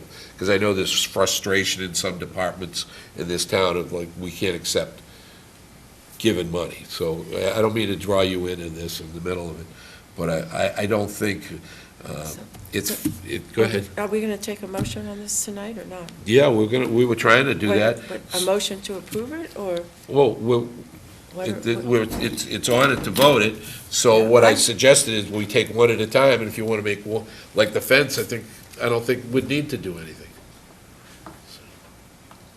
I think they're all three really wonderful projects that truly benefit people in the community. I'm looking at it from, I'm Joe Citizen, I have 2 cars and 5 bikes, so you see where my You don't drive the cars. I try not to. But we see a safety issue, and we're told there's no money for that. There's no line item for bikes. There's no line item for transportation of bicycles. So, okay, well, what about, it's a safety issue here. What do we do? Well, we don't have the money. So that's kind of why we thought maybe. And I agree with you, but if it's $3,000 just for these 2 roads and it's every year, I don't know that. I'm not ready to make that decision here. So- I look out at the audience, I see people that are fiscally conservative that would get up in town meeting and say, how did you enter into these things that there's gonna be a reoccurring expense? So, Mr. Chairman, what are you looking for from I'm Mr. not, I'm Wong? looking, you can make motions, but I'm just saying that If my I were to make suggestion. the motion, go ahead. Yeah, You're my suggesting, My Mr. suggestion Chair. would be that we make the motion individually, and if you want to send something over to the Finance Committee on that, you can. So, Well, I'll make a motion to approve the project for Depot Avenue, the signs and the ramps. Second. motion and a second. Any further discussion? Any public comment? All those in favor? Aye. Opposed? The ayes have it. Next one would be the Sharrows. The Okay. experiment Yeah. to gather data, so Right. hopefully you can make better, more informed decisions, hopefully in 3 years. Great. So I'll leave that up to the board, how they want to frame it. Well, actually, Mr. Chairman, the fact is, if this is going to be an experiment, and if they only last 4 or 5 years, the fact is, the town of Falmouth may decide not to do it because of a cost, so It's fine. this I'm could be an just- experiment, then why don't we do that? I'll make a motion to approve the Sharrows, and we're gonna be, the engineering's gonna be watching these things. 3 years from now, they're off the street, the town may say, look, we don't have the money. So, Second. Okay, so Is that it's a okay? vote. Yeah, you made it, Okay. that's fine. Okay. That's- Yeah. I just want to make sure that All we're right. discussing these one at a time. So Okay. there's a motion and a second. Discussion on that. Any public comment? All those in favor? Aye. Opposed? The ayes have it. Okay, the last thing is the bike rack. I move approval of the bike rack for second. Peggyman Park. Yeah, second. Motion and a second. I will follow up a little bit. Can we go back to the picture of it? Is that advertisement, or is that just saying who donated it?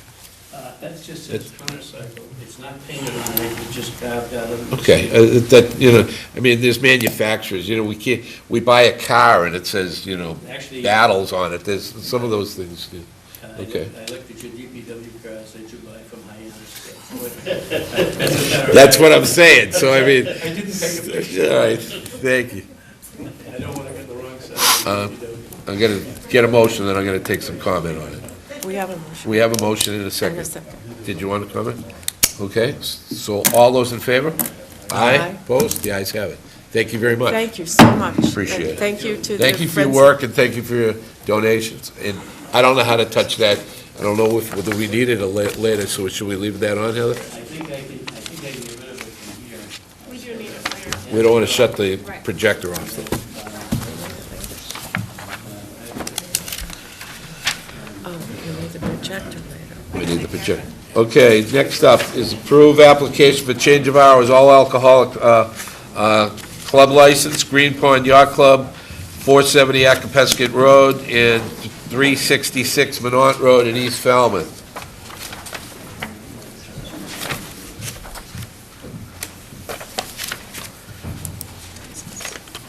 For the applicant. Yes, sir. Attorney?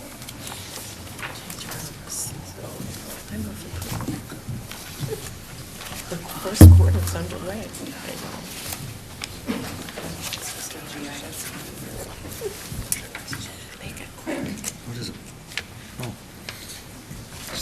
For the record, Mr. Chairman, members of the board, I'm Laura Moynihan, I'm delegate, and I represent the Green Pond Yacht Club Inc. The yacht club has an all-alcohol license. The club is requesting an extension of hours on the license for 1 additional hour from 11 PM to midnight, Monday through Sunday, as well as 1 hour earlier on the opening on Sundays. Currently, the license for Sundays is a start service at noon time. The other days of the week are 11 a.m. So 1 hour extension at nighttime, 1 hour earlier on Sunday. The yacht club was originally granted the license in the spring of 2011. It's now operated 2 full seasons. It's a member-only club. It is a club license. It's not open widely to the public as a pub or a tavern-type atmosphere. It's a very family-oriented establishment. The reason for the extension at night essentially is that the club does have functions, wedding rehearsal dinners, club commissioning dinners, birthday functions, and they've had to close earlier than they'd like. Members have not been able to stay later, enjoy an after dinner break, or socialize until midnight. And so the extra hour will allow the club to still close earlier than most establishments in town, but give the extra hour when the club function warrants that time. Most of the events are family-oriented events. I have supplied you with copies of letters of support for the extension of hours, as well as the additional application before you this evening. The letters, the first few letters are from immediate abutters or those residents across the street from the club. I've given you, Mr. Murphy, a copy of the GIS map that just checked off the location of the club at 366 Minot and 470 Acapesket. And the additional check marks are the neighbors who have filed letters of support for the applications and no objections. I won't address the following license now unless you'd like to combine these two. No, we'll take them individually. And just before we move on to anything further, I just wanted to disclose, I'm the holder of an all-alcoholic seasonal liquor license. I just wanted to just make one thing. This is not an all-alcoholic license. This is a club license. Difference in the licensing, that's all. Okay, so it's not open to the public. It's only open to the members. Correct. Okay. Doug? I would move approval of the extension of hours from 11 p.m. to 12 midnight. Second. And on Sundays from noon till 11 a.m. in the morning earlier. Okay, there's a motion and a second on the change of hours. Do I have any public comment? Anyone have anything to say for or against? Okay, so I have a motion and a second on the change of hours. Anything else from the board? All those in favor? Aye. Opposed? Ayes have it. We'll go to the entertainment license. Yes, thank you very much. Again, for the record, Lauren Wade, I'm representing the applicant. This entertainment license is for non-amplified music, which I think is important. The idea behind it is that the club will have requests from members to have a family member come in and play a string instrument or a piano or something of that nature, the fiddle. We've had to deny those requests in the absence of an entertainment license. So the application is for string instruments, piano, guitar, woodwinds, fiddle. There would not be any application of the music. The music would be within the main floor dining area or the second floor. Originally when the liquor license was applied for in 2011, there were concerns about the potential for amplified music. That is not the intention here. But again, it's simply more background music, light entertainment, club members or others coming in on special events. And certainly the club would be agreeable to any type of condition that there not be any sound in the center building. I only have one comment. On the application, you have checked recorded music. It's impossible to do non-amplification on recorded music. Well, I'm just, just telling you what the law says. It's impossible to do that. I think the intention there was to not exclude a background stereo system or speaker system that, it does not have an amplifier attached to an instrument. So that was really the intention there, which, But that's amplification, just so you, for the record, that's amplification. Because the volume can be controlled in the stereo. I don't have a problem with it. I'm just telling you that that's amplification. Move approval. Okay, so your motion? amplification then on the certainly on the speaker system. Okay, yep. We would not want to prevent that. She made a motion. Do I have a second for discussion? Okay, go ahead. I just want to comment that the letters in support of the liquor change also included reference to the entertainment license. Okay, great. So I have a motion and a second. Any comment from the board? Any public comment on the entertainment list? Yes, come right up.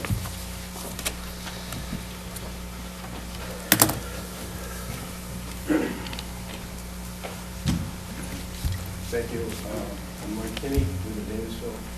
I was before you, when you came. And I'll just start out by saying that I'm totally against this. To me, this is another expansion of use that was clearly defined in the Marine District back in the 80s when it passed through town meeting.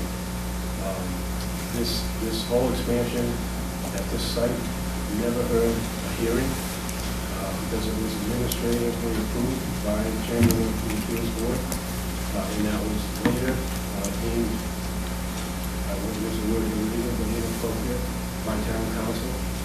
I appealed that, and so I won that appeal.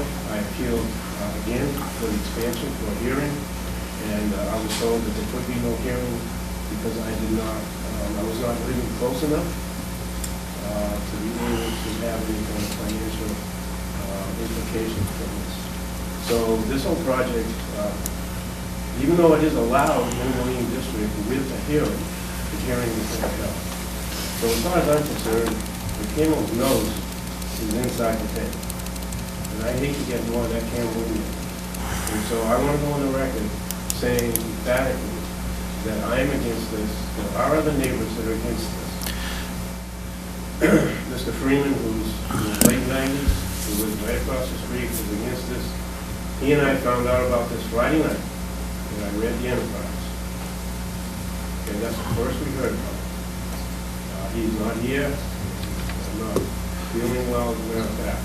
But there are people who are against this.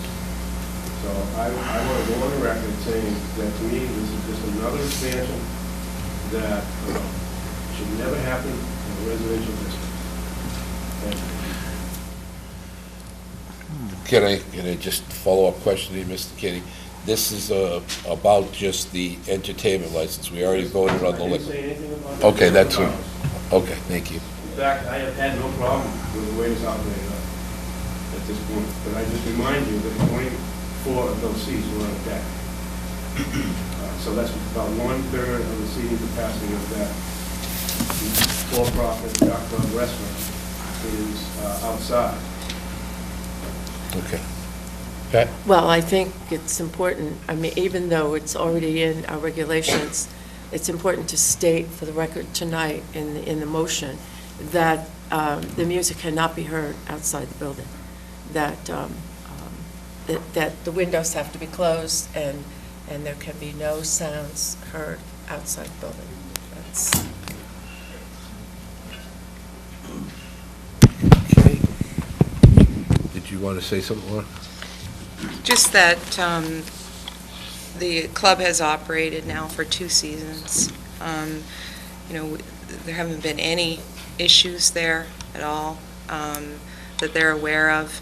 They've run a good establishment, a family-run establishment. It really is a small operation. 62 seats is the occupancy level. So it's not a large operation. And I don't think that the addition of an occasional guitar player or fiddle player or something of that nature is going to account for an expansion of what's happening there and the good work that the club is doing in the community with providing services for POW and the high school and sailing lessons and things like that.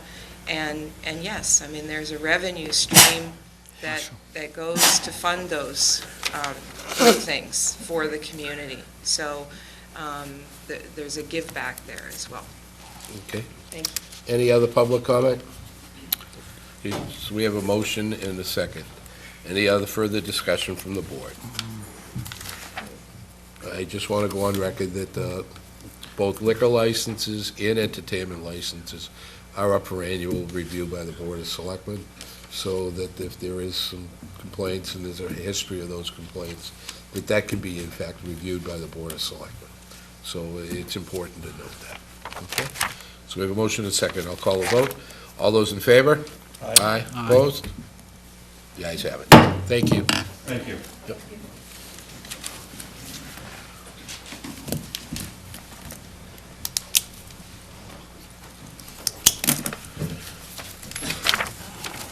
Next up is approve application for bowling alley license, change of ownership, Ryan Family Amusements. Is the applicant here this evening? I don't know if the applicant is necessary to be here this evening, but there's a change of ownership of the original applicant, who originally ran the bowling alleys, and now they're back. What's the board's pleasure? Motion. Wait, motion in a second. Any further discussion? All those in favor? Aye. Aye. Opposed? The ayes have it.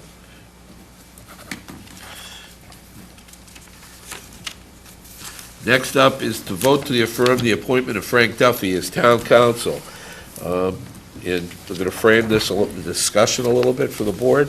This is one of the things based on the charter that is under the realm of the town manager. The town manager hires department heads and positions of this nature, and the charter specifically spells it out that the Board of Selectmen can either ratify this vote or not ratify the vote, and if they don't take any action, I believe it's 15 days that the appointment is automatically ratified. Keep it in the context of the way the Board of Selectmen handles appointments, that we don't take public comment at the particular time. We do take public comment individually, and that's why we publish our agendas in this community. Those agendas are published, so if the folks want to have some input, they contact the Board of Selectmen directly.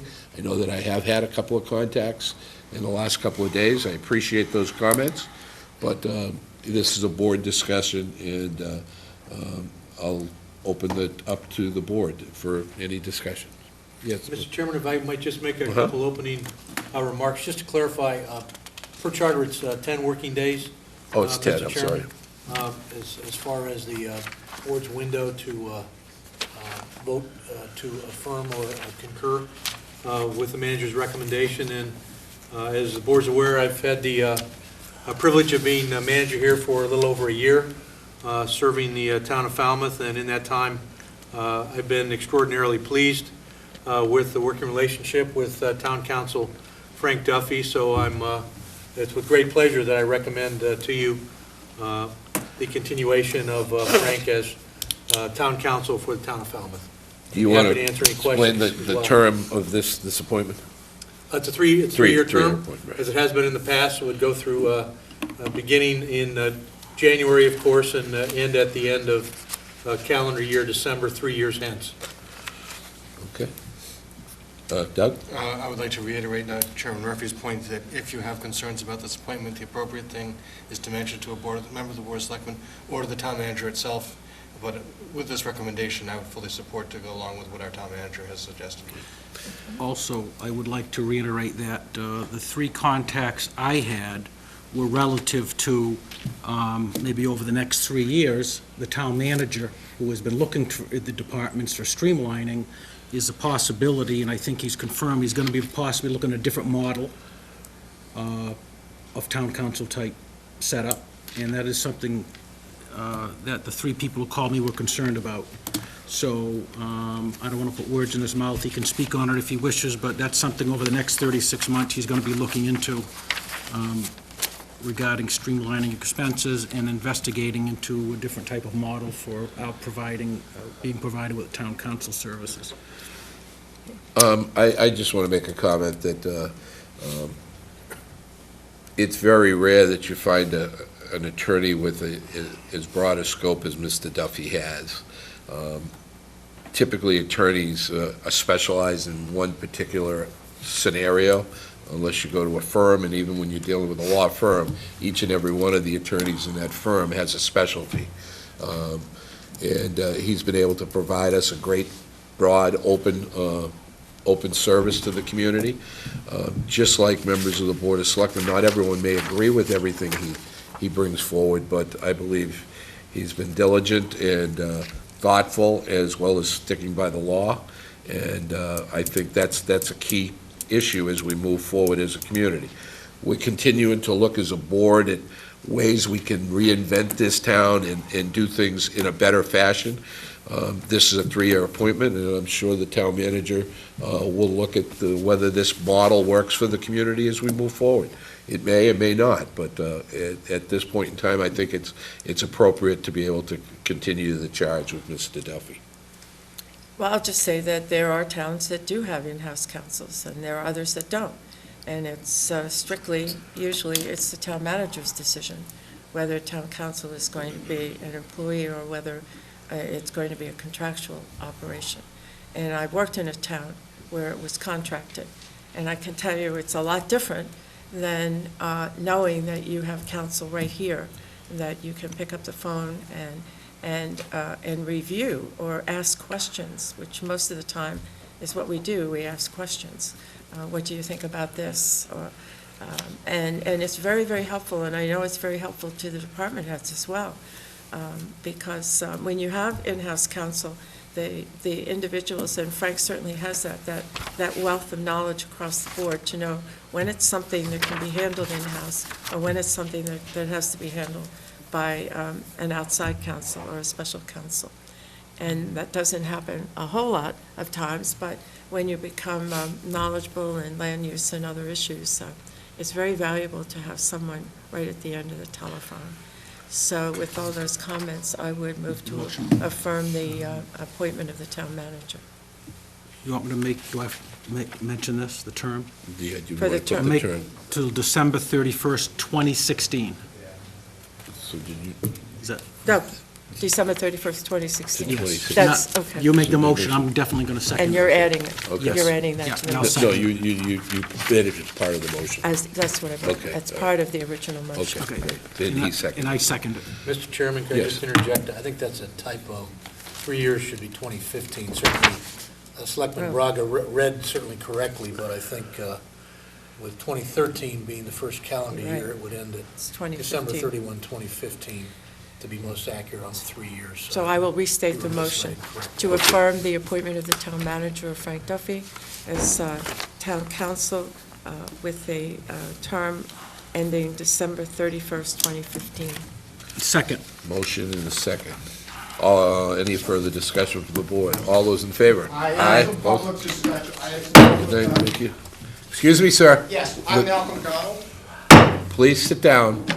Where the Board of Selectmen has a code of understand you're the conduct. Board of Selectmen. Please You sit are our down, sir. servants. Please sit down. We have an Sir, opportunity for public it- discussion for Sir, a bike sir, this is rack, as I framed this Yet motion. we do not have discussion Sir, for I'm going to our, ask you one more time to sit attorney. down, or I'm going to ask you to be removed from the room. Okay, you can ask me, you can have me removed from the All right, room. that's There are it for- people in this town that don't like this I'm process. sorry, sir. They would like to have an open public discussion. You Now, had what is the problem with opening? Are you afraid No, of what the recess. public Before we has go to to say? recess, Full recess. Chief, if you can make sure that this man's removed from the room, I'd appreciate it. Thank you. Take a 2-minute recess.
Call the meeting back to order. Just for reiteration, the Board of Selectmen does have a code of conduct, and the Board of Selectmen expects that that code of conduct be being observed by each and every member of the community. The Board of Selectmen itself has a code of conduct, and the participants here at the meetings have a code of conduct. We will send a letter to Mr. McDonald explaining our code of conduct and warn him that if he does not abide by it, he would not be welcome at the Board of Selectmen's meetings.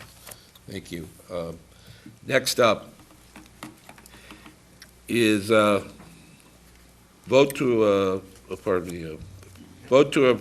adopt the fiscal year 2014 budget. Mr. Chairman? Yes. Can I make a couple comments Sure. relative to the budget? Last week we had, I think Wednesday, we had the workshop, had the department heads in.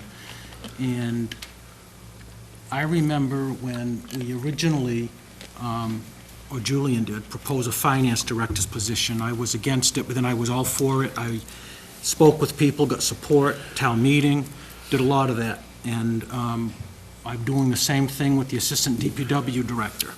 When it came to this merging of the, which I'm in favor of these two departments, I reiterated to the people to get their support what I was told on 3 occasions, which was one of the things coming out of this is we're going to be saving $35,000.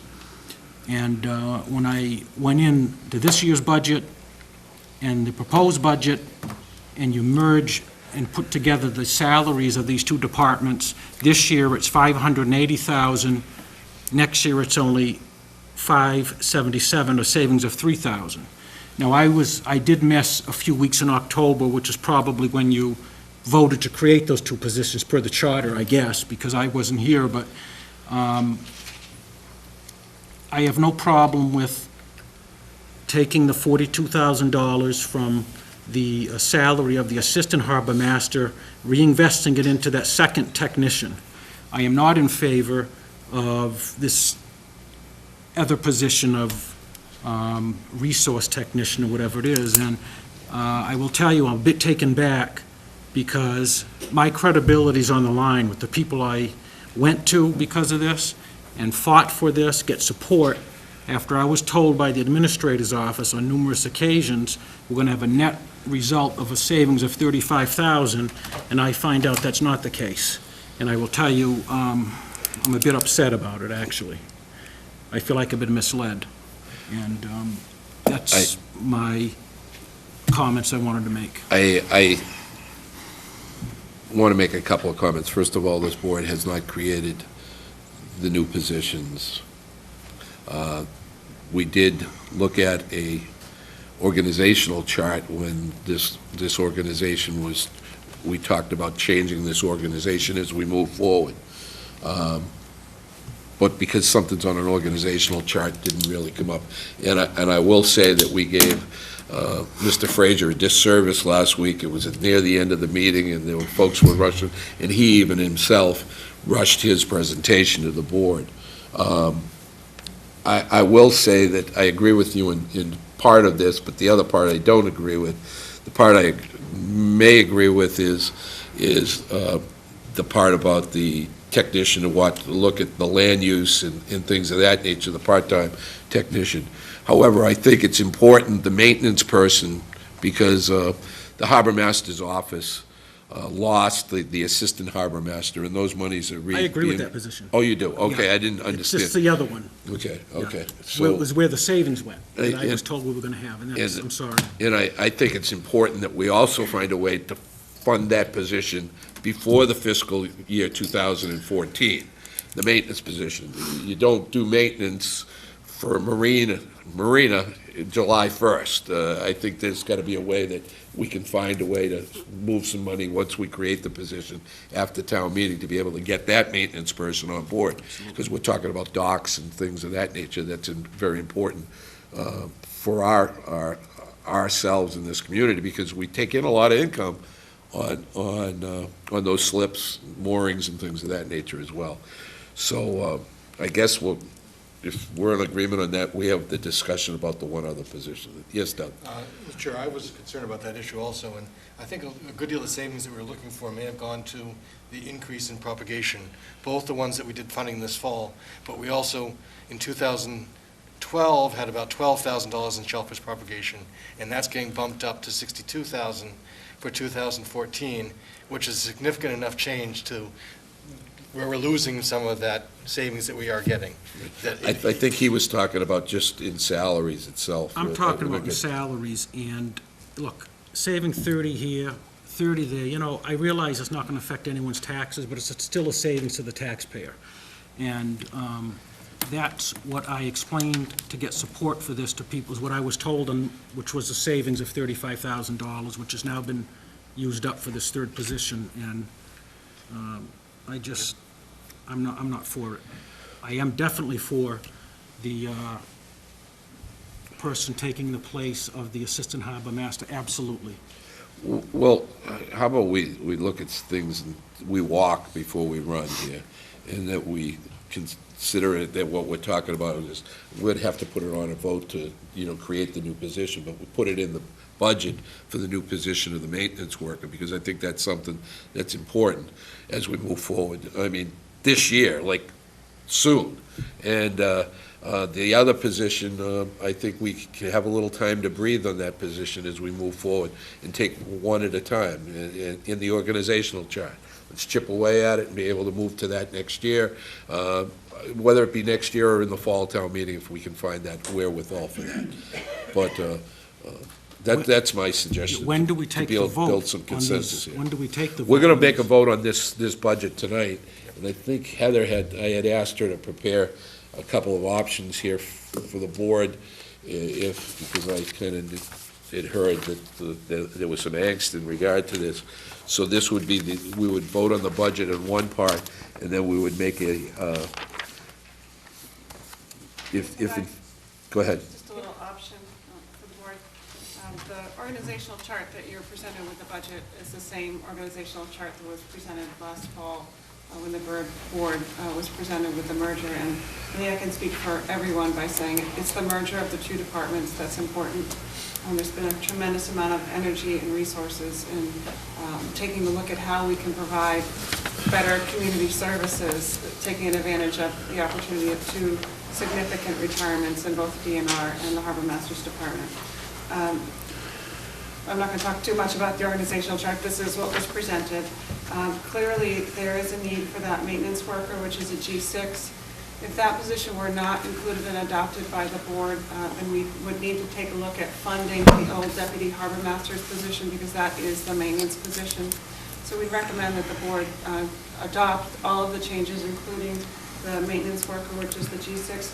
The resource technician, G7, is a hands-on position that would be support to all of the biological and community services segment, but that's something that can wait till another time. There is no pressure for that position. You have a note from the harbor master, Greg Frazier, which indicates that the budget without the resource technician could be reduced by $33,345, and it gives you the recommended salary and wages there, should the board be prepared to do that. And that, we're comfortable with that recommendation, and hearing the feedback from the board, we recommend that you do that. And Mr. Chairman, if I could just underscore that your comment about within the existing budget for FY13, having sufficient resources to move forward in maintenance, we'll certainly work with Harbor Master Greg Frazier in making that happen, and fully anticipated doing so. We are quite comfortable with the suggestion that Selectman Braga's made and Selectman Jones commented on as well. And what counts is moving forward, as the Selectman had indicated on this critically important merger and the spirit that lies within it.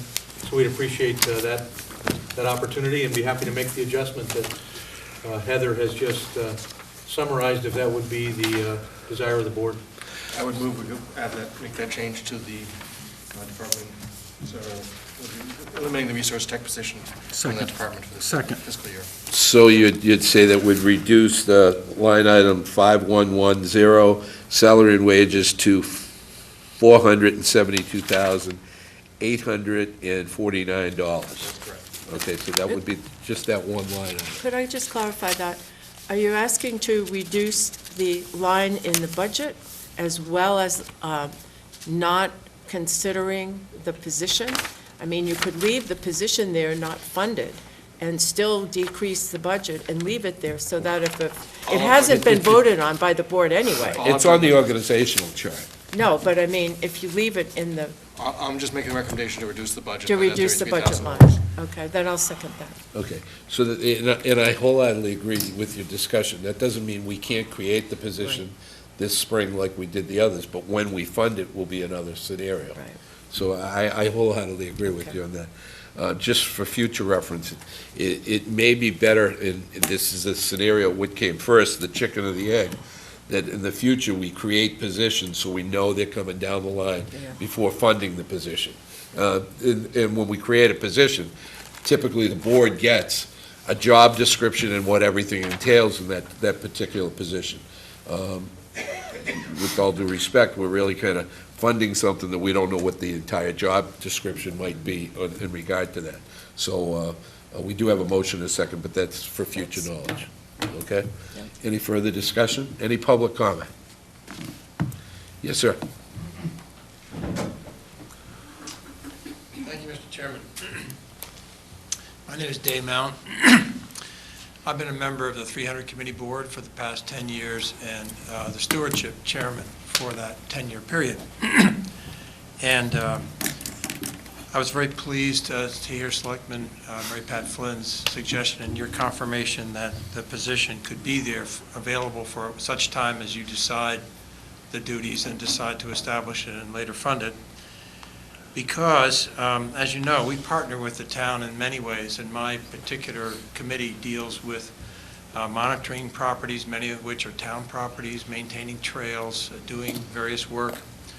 And we have wished for that entire 10 years to have a town person that we could work with, just the kind of technician that we are talking about. When this reorganization was announced in the press, we got together with the 300 committee staff at our offices. Chuck came over. We started talking about how we could work together to dovetail our activities. There are many, many opportunities. BB Woods, for example, arguably the largest open space that's used by many people in town. There's no management plan for BB Woods. There are many opportunities to go ahead, and I just appreciate the chance to find a way to do that, and we can be supportive from the 300 committee also in working, looking at job duties and the eventual establishment of this, because we're looking for that kind of partnership. Okay, thank you. Yes. Just to clarify, we'll pass out the organizational chart with the job descriptions that we talked about. This will come up rather swiftly as the warrant is put together on January 28th. And generally, the board considers both the warrant articles and creating the job, adopting the jobs at the same time. So January 28th would be the time frame in which you would adopt this. So I want to make sure you have the materials in anticipation. Okay. So we have a motion and a second. This is just this part of the budget. On this part of the budget, any further comment? Any public comment? All those in favor? Aye. Aye. Opposed? The ayes have it. Now, in regard to the entire budget, do I have a motion to accept and send the rest of the budget to the Finance Committee? Mr. Chairman, I'm going to make a motion to approve this and send it over to the Finance Committee for their consideration. Second. Motion and a second. Any further discussion? Any discussion from the audience? Public comment? All those in favor? Aye. Opposed? The ayes have it. Very good. Thank you, Jennifer. Great job. Thank you.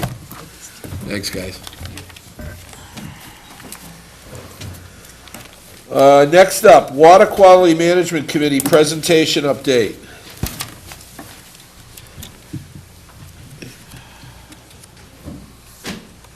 Would it be be all right before we get your presentation to ask to see if there was a score change out there? 21-0. 21-0. It's okay, thank you. It is? Seriously? Gosh. Wow. Yikes. We should have told you to cover your ears. You get this taped at home. I know, but I won't watch it if they don't win. I don't want to watch a slaughter. Thank you. No way. Yeah.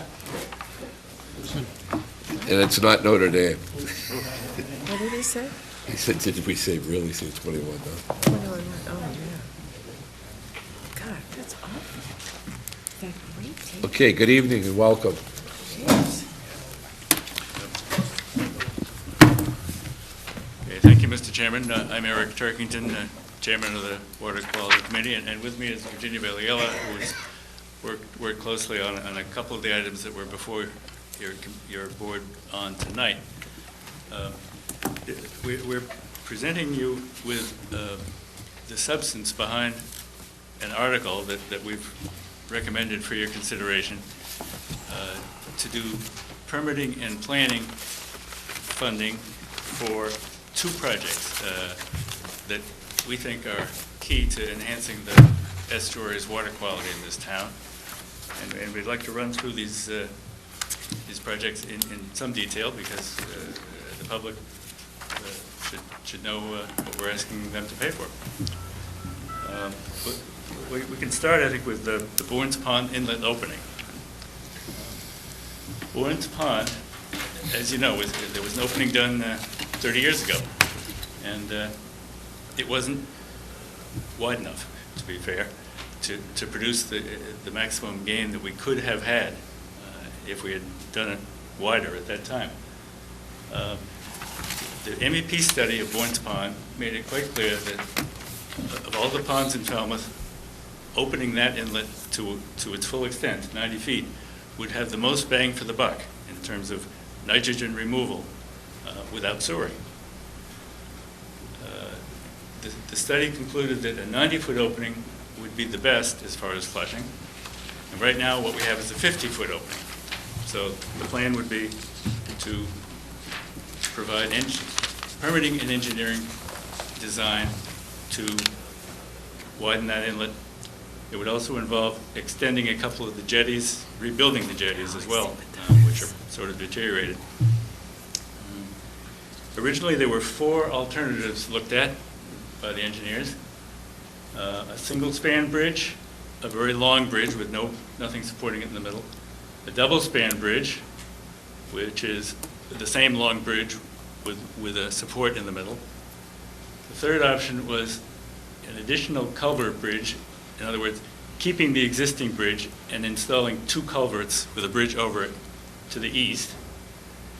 And the last possible scenario was an all-culvert bridge. In other words, you'd have culverts from end to end with a bridge on top. The first and the third were discarded pretty early for reasons of cost, for aesthetics, for permitting. There were a lot of reasons why they weren't going to work.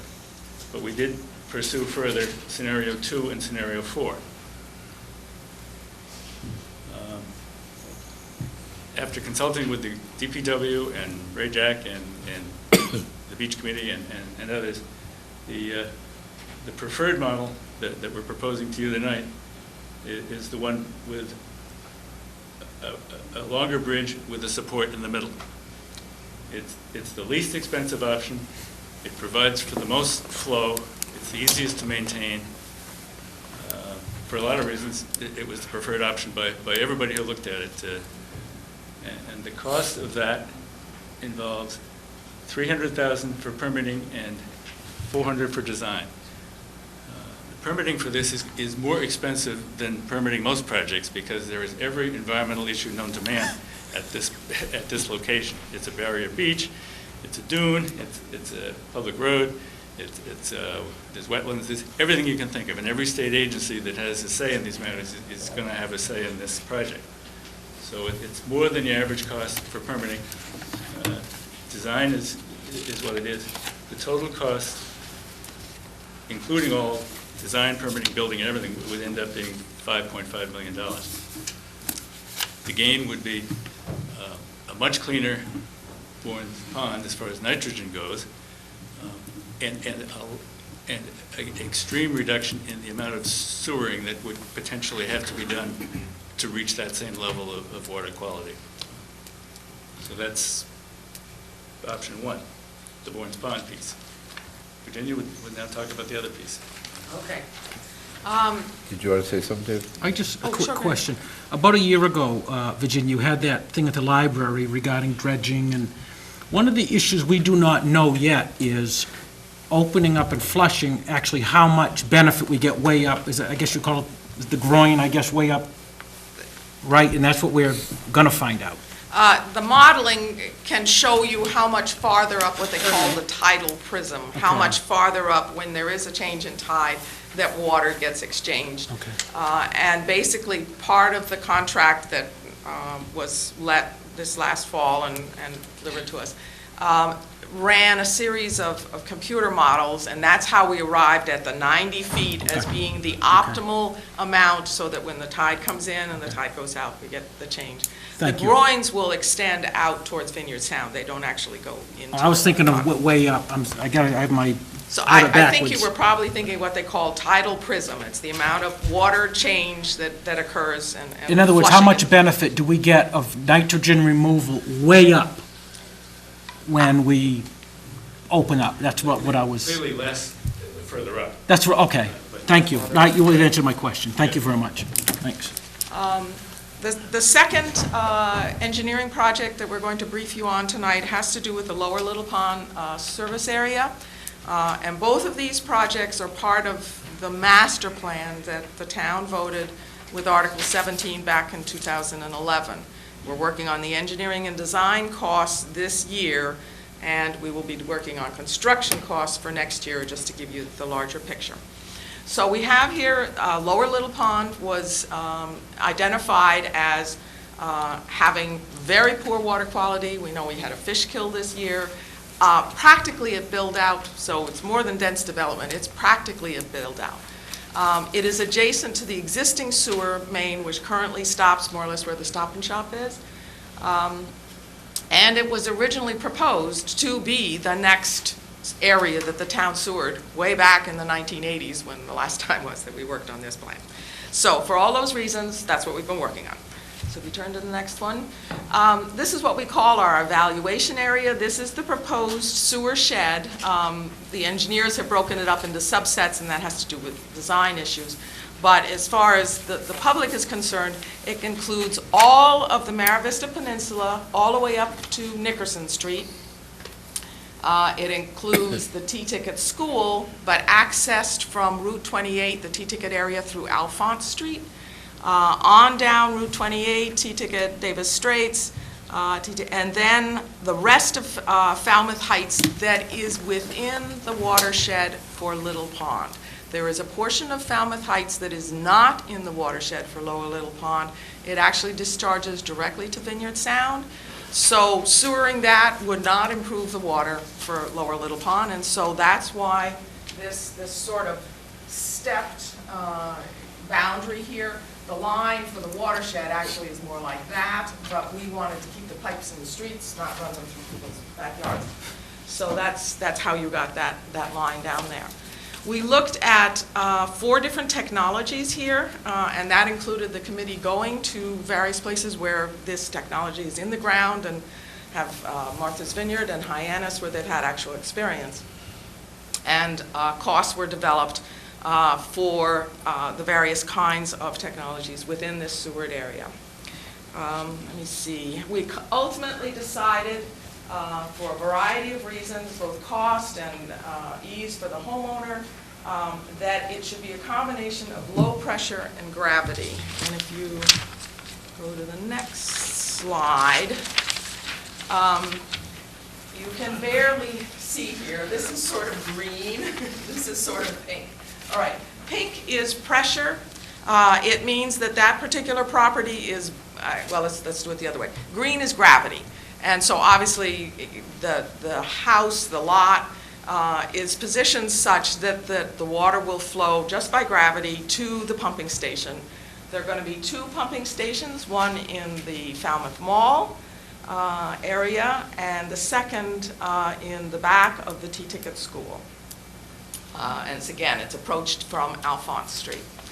And we have the existing main for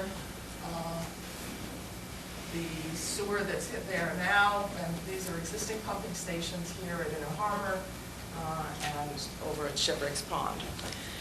For parcels that are below the level of what we can accomplish in terms of collection by gravity, you have to have low pressure.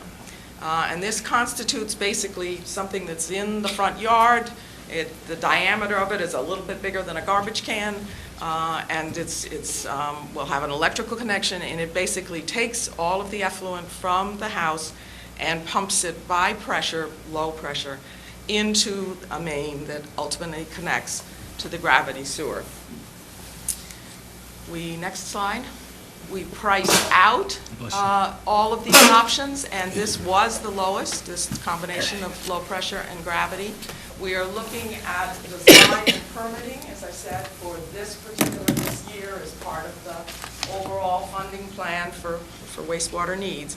And so the figures that are in blue, the $3,1.2 for survey and borings and the permitting, move forward into a slide that's coming up in a minute.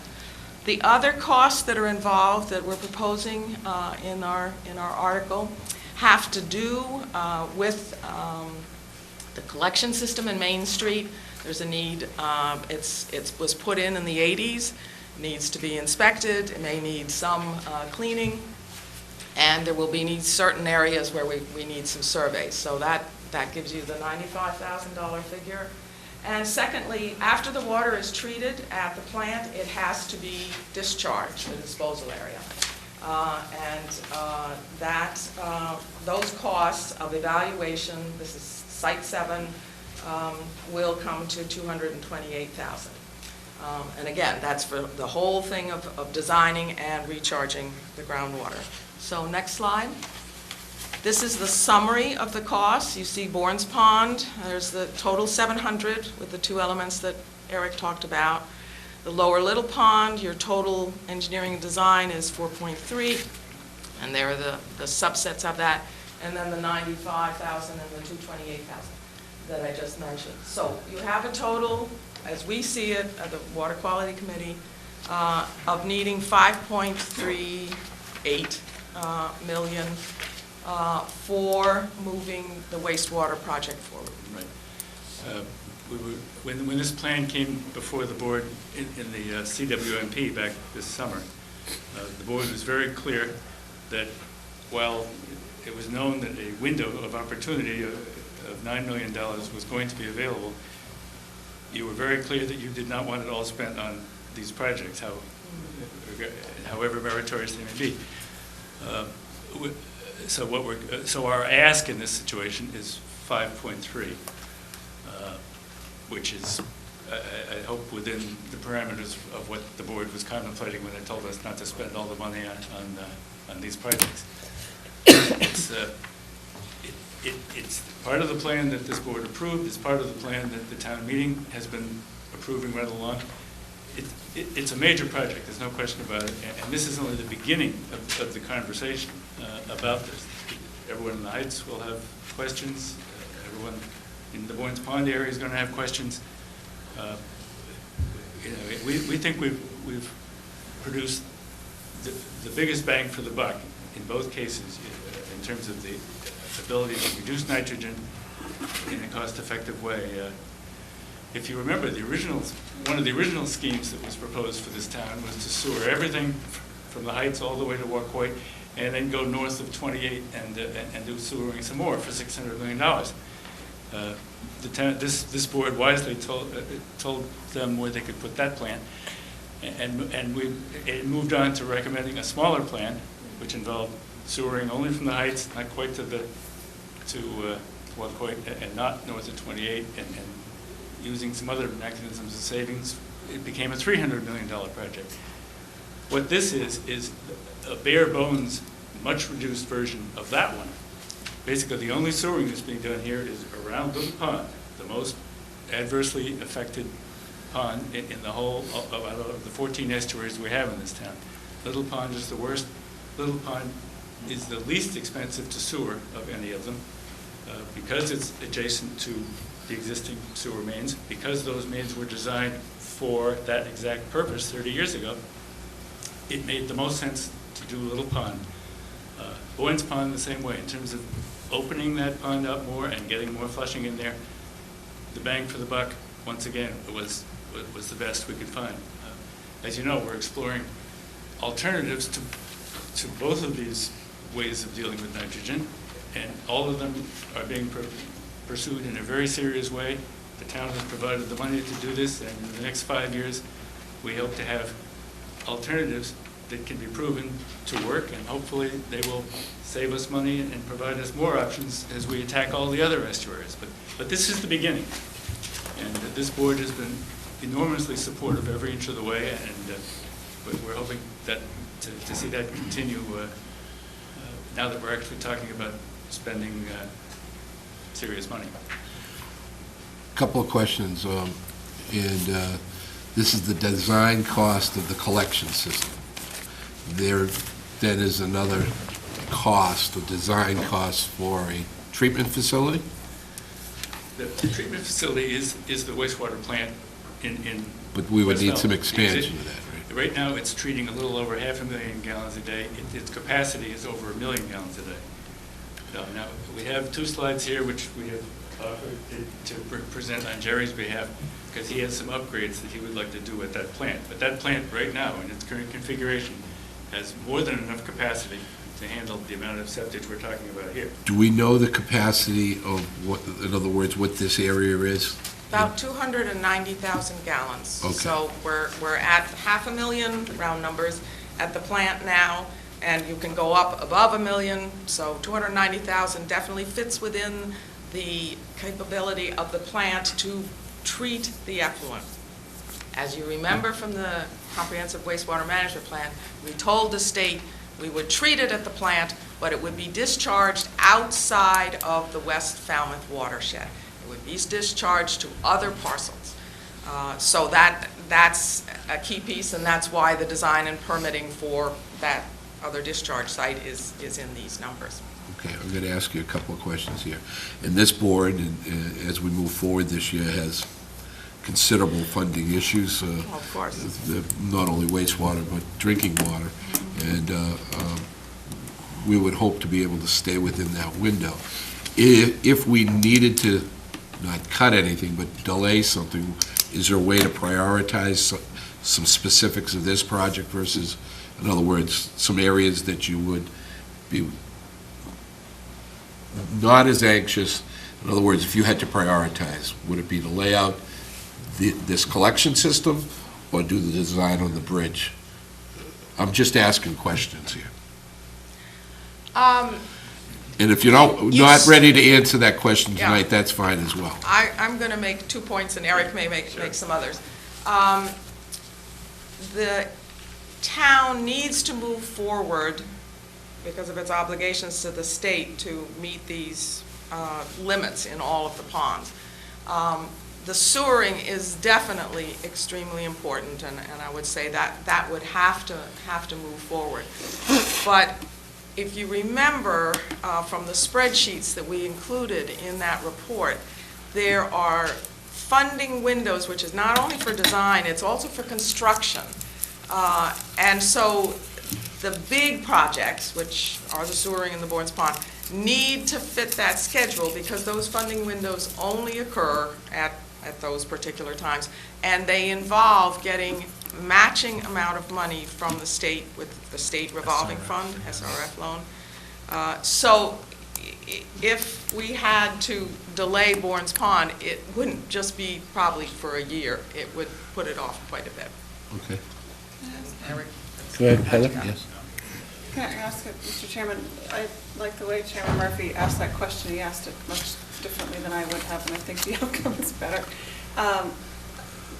Is there a cash flow plan that might accompany this? Because really the management of the window of opportunity relates to sustaining an annual debt service level. Right. And if you can sequence Exactly. the projects and the cash management with that, then you don't necessarily forego the opportunity in the long run. It may just mean you do it in a different sequence. So, for example, the Bournes Pond Inlet opening, I see the engineering design and the permitting, and the reality is this will go on the ballot in May. Right. You go out to bid for the design, you'll award sometime July, August, then you get under construction. Are these projects really both the Bournes Pond Inlet opening and the Lower Pond Sewer Service Area, are you expecting to complete those by the following May? What's the cash flow on those? And I'm not expecting to answer those, but those are the types of, what is the sequence of effort? Can the design be phased over two seasons? Are there ways to manage that so that it creates opportunities for some of the other projects to be successful in the same time horizon? Okay. I think that's a question we can't answer right now. No. We know the permitting would take more than a year. Right. So conceivably, the answer is yes. And how long is the engineering? The same? I know that.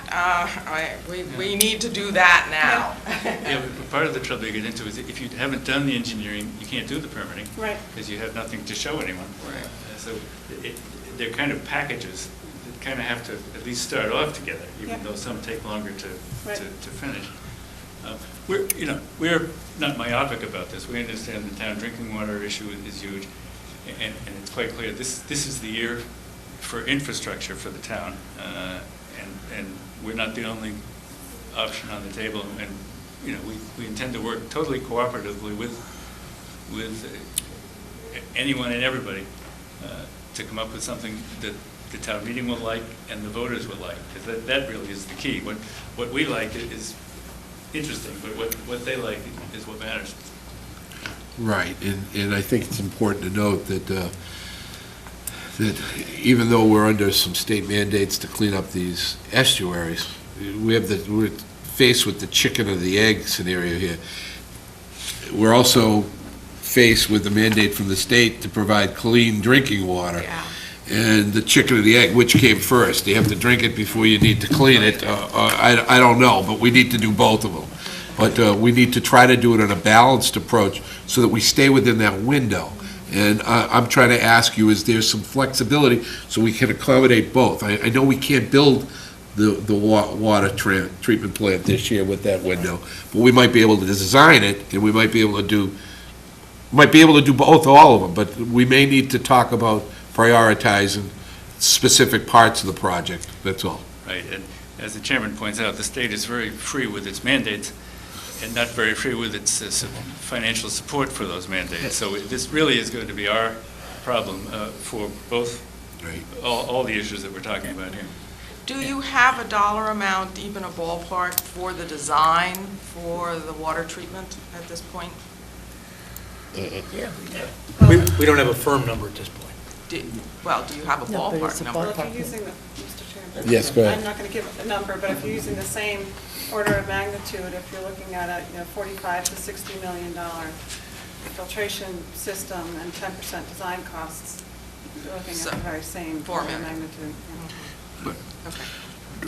So we'll be talking about that in the next few weeks, because the warrants are going to be together, and we're going to have to formulate some town meeting articles. Yes. But I'm asking you as a committee to look at, is there a way to prioritize?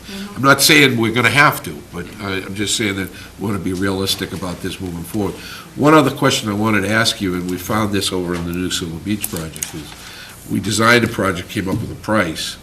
Are we going to be able to look at what the escalators on these are going to be? Because it might take 5, 6, 7, 8 years to actually build it. I'm throwing numbers out here that are way out of line. I know they are, and I don't want you to roll your eyes at me. But I have no idea. Keep in mind what happened in New Silver Beach. We thought we were going to build a project within 2 years, and it ended up being 10 years later. Right, and costing us almost double. A lot more. Right. Agreed. Yeah, there is a schedule for the SRF loan, and they certainly anticipate the application is due this August, has to have a design with it, and then they let us know by next January, I believe it is, right? January whether we qualify, and then you proceed to go to full design, and then that following year has to be the construction costs on the ballot, and then the decision of the state. So if you miss their deadlines, then you have to wait a whole another year to get in line again. And so, I mean, we all know, you and we are juggling with a lot of different pieces, and so I'm just laying out those pieces. Okay. Any other questions? I was just going to say, you know, for years now, we've been discussing this, solid waste, drinking water, and I think we're really finally realizing it's all coming together in a funnel, and much smarter people than I are going to have to decide just what you're discussing. SRF loans, what we have to meet for certain things, and I applaud you. Yeah, there's an awful lot of moving parts, and yeah, we're identifying them and doing our best to provide the facts that will help determine where to go with these things, as you are, as everybody is. This is an enormous undertaking for the town this year, and even more so next year. And we want to do it right, and most of all, we want to do it in a way the voters will accept. And that's the most important part. Let's be candid. Even though there's a window there, we have to sell this to the voters to make sure that they want to participate in that window. Okay. And I guess our final point is how we segue into Jerry Patamas, is that your treatment plant, there is a complex site in itself, because you also have the settlement issues and then you have operational issues. And so the last two slides are Jerry. Yeah, thank you. Yes? Let's hope so. Jerry Thomas, wastewater superintendent. This is an adjunct, but it can't be an adjunct. It's a very necessary part, because without these evaluations and improvements, nothing's going to go forward. And in fact, this board promised on the dotted line on the settlement agreement that we would go forward with certain design improvements. And that's, you know, settlement agreements, we can talk with Frank, but we don't want to get into missing a settlement agreement. And these are the basic reasons. You know, the Mass DE permit had 4 major areas. If you want, I can quickly go through them. The effluent flow parameter piece, we had a nitrogen removal optimization piece, we had a draft CWMP piece, which we met. We have an II reduction piece, which needs to be met. We have a final CWMP, which we better meet, which is the end of this year. We have alternative remedies, and we have PRBs in West Falmouth Harbor. Those are all additional capital projects that we need to, and I'm not shy in being arrogant. I would say we must try to meet with the board's approval and available funding. Next slide, please. You put all of that together, and essentially we have 2 major components. One is the most important, the effluent flow metering improvements. That's how we measure wastewater coming out of the treatment plant. Quite honestly, that's never worked since the treatment plant was built. That was part of the things that we get into with a amicable settlement we had with the contractors and the engineers several years ago. We came up with alternative means for measuring the flow. During the permit negotiations, we were told those alternative means are no longer acceptable. We have to come up with a means to correct the errors or the problems in the old system. This is a capital cost. This is not a design cost. The next thing is there are various other components. We have a chemical plan. We have other plans that talk about $200,000 or $300,000 each in the capital. We have II reduction for Woods Hole. That comes to, and I didn't want to necessarily go through these. I fully expected the town manager in the finance committee, in the capital needs committee will go through all these projects and will defend them, and I think it's pretty easy to defend, and they'll be in or out.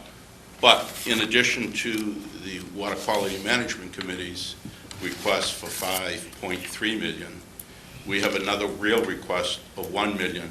So we have to figure out a way of prioritizing and funding $6.5 million for wastewater needs. Yes, sir. This year, 6.5? Yes, sir. We can sit down, we have to be able to meet the settlement agreement, and we had told them certain dates. If we don't have an effluent flow measuring device or plan or design, why would the state ever give us an SRF loan to increase flow to that? If we don't come up with an optimization to meet the permit, why are they going to allow us? And I'm sorry, I get this haughty tone, and I don't mean to. But why would they actually allow us to increase the flow when they say you have to guarantee 3 milligrams per liter? This gives us that. I'm sorry, I'll back down. I'll come down the scale a little motion. Mr. Chairman? Yes. Just one comment that Jerry's right, these are capital requests. When we reviewed the capital plan, we did that last August, we'll do that again over the course of the next summer. It really is a determination as to whether these projects need to be advanced outside of the normal capital planning process for an additional capital vote at this April town meeting and presumably subsequently at the ballot in May. Correct. And those are decisions that we'll need to make as we put the warrant together this coming 2 weeks. But they are, definitely orders of magnitude that are customarily seen in the capital program that we try to fund on an annual basis. I think Jerry's doing a service to the department by raising these issues now, but they aren't necessarily directly related, although in the long run will be to the wastewater treatment comprehensive permitting process. Okay. Any other questions of Mr. Potamos? Actually, this is probably off topic a little bit. Jerry, at the plant, is there a difference in treatment for whatever comes in as opposed to the honey wagons coming in and dumping? Is it all going the same? It all goes in, but it's, the honey wagons come in, dump into a septic receiving facility. The septic receiving facility then goes into a sludge management, sludge thickening. That's one of the processes I didn't get into because it's part of optimization. We have a little more than $100,000 septic improvement program that if we're going to maintain the permit limit, we have to improve our septic handling. I mean, is there a limit on how many honey wagons, gallons a day? Or? The limit is we don't want to upset the treatment plant. We have a physical capacity of 30,000 gallons. 30,000, okay. And I think we have to increase that to make sure we can adequately meter that flow when we need to meter that flow. I'm just curious. Okay, thank you. Anybody else, any questions? Thank you. All right. Turn it back over, sir. If you have any questions. The No, game is going on. I'd like to thank you for coming in and updating us. I appreciate it. There's been a lot of talk out there. The board itself hasn't heard about these until now, and directly. And it's important that we stay abreast of this because we do have a fiduciary responsibility to the community as we're moving forward. But thank you very much for your presentation tonight, and hope to be talking to you real soon. Thank you. For all the work you're doing. Thank you. Yeah, you have done a tremendous amount of work, and I want to thank you for that as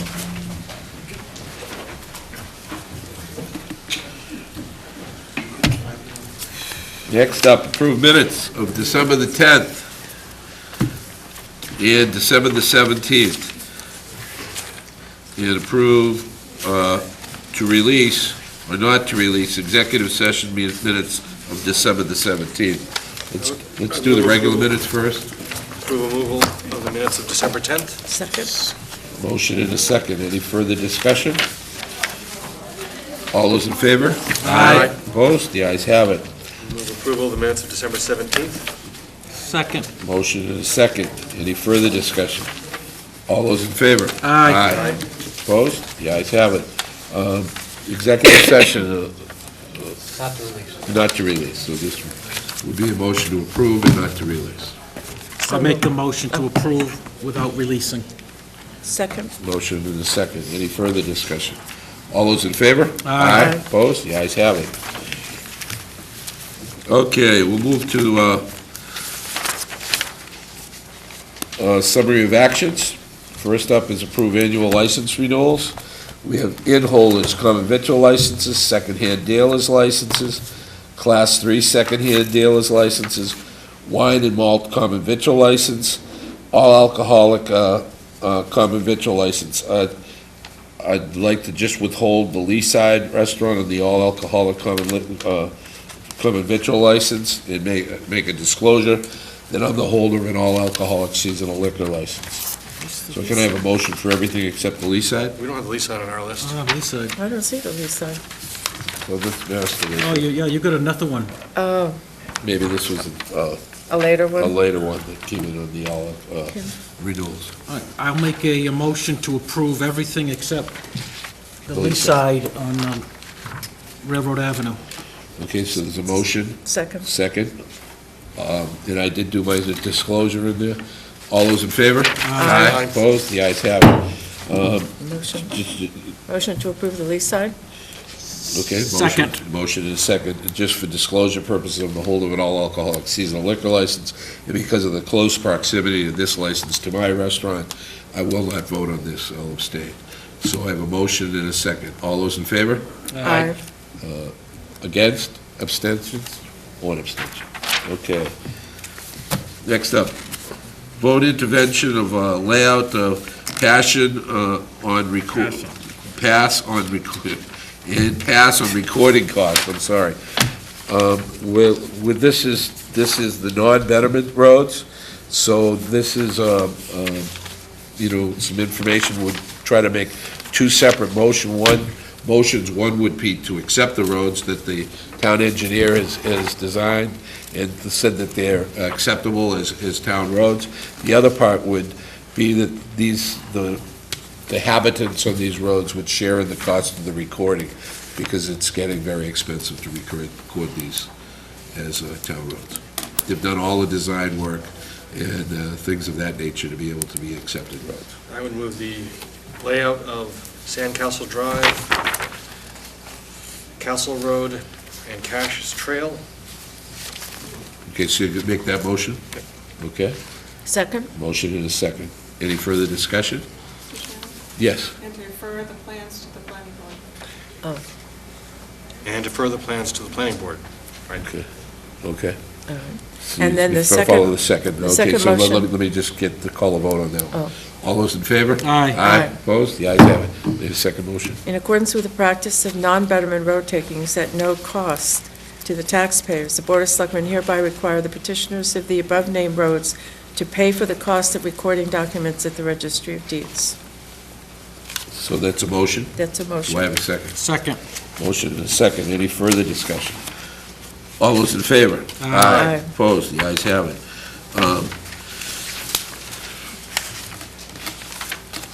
I'm sorry, but I didn't go through the entire summary of actions because I did believe that we had to take some of these out. So let me approve request for wedding at Chappaquay Beach. Let me go down the list. The next one is, Hold. you want to hold that? Yeah, Okay. Next is approve request for special events, Buzzard Bay Crossing. We're going to hold that. Approve request for special event, Seagull 6, Spring Classic Road Race in Woods Hole. Approve request for special event, Harborside Summer Concert Series. We've already voted that. Approve request for special event, Rotary Club Craft Fair, Marina Park, 9/14, 9/15, 2013. Okay, and then request for a fee waiver of Falmouth Housing Trust on Fellow Hall. So we'll hold that one. So we're gonna vote on number 5. 3. Number 3, the You- beach wedding on Chappaquay Beach? You said to hold that one, though. Yeah, I did. Yeah, but we're Oh, gonna I'm vote sorry. 5 and 7 first. Okay, I'm sorry. Do I have a motion? Number 5 I'll move and 5 7. and 7. And I'll second it. Okay, motion is second. All those in favor? Aye. Opposed? The ayes have it. So the first one, the wedding on Chappaquay Beach, Mrs. Flynn. Oh, well, I held it because I see Don here, and I'm not sure if that's why you're here, but it was a request during the summer to have a wedding at like at 2:30 in the afternoon. And it was originally Memorial Day, and did they change the date? I noticed it has a different date on it now. Don Hoffer, Beach Superintendent. On that one on Chappie, the only thing I would disapprove of is they wanted to set up in the morning and leave everything set up all day. That beach can't handle that. In the Board of Selectmen has a policy, I believe, that we don't allow anything on the beaches until after. Well, my recommendation 4 was to let them set up, an hour before the ceremony, something like that. And then I also suggest they look at the tide calendar. Right. I just Since like- at high tide, they don't have a heck of a lot of room. If they're gonna have 50 people at the wedding, they may get their feet wet. Right. There's not a lot of room, but the bottom line is if they do it in the afternoon, I think, and they're gonna have, I think only 2 vehicles, if I'm not mistaken. 2 vehicles, we can handle that, as long as they don't have, 30 vehicles. I'm a little nervous changing the precedent to the Board of Selectmen. It's the policy of the Board of Selectmen had said, we're going to do a policy. I mean, in other words, the Board of Selectmen said that you can't have a wedding on a beach until after 4 o'clock in the summertime. Between Memorial Day and Memorial Labor Day. Day. And what time are they? 2:30, well, the 2:30. wedding's at 4, but they want to set up at 2:30. Well, No, they want to be there at 9. 2:30. They want to set up at 9. No, they, like I say, if you I wrote a, We didn't get that in our regular packet. I'm looking Okay. for it in the master. I read it I somewhere. sent an email to that effect. Okay. That said that Oh, here it is.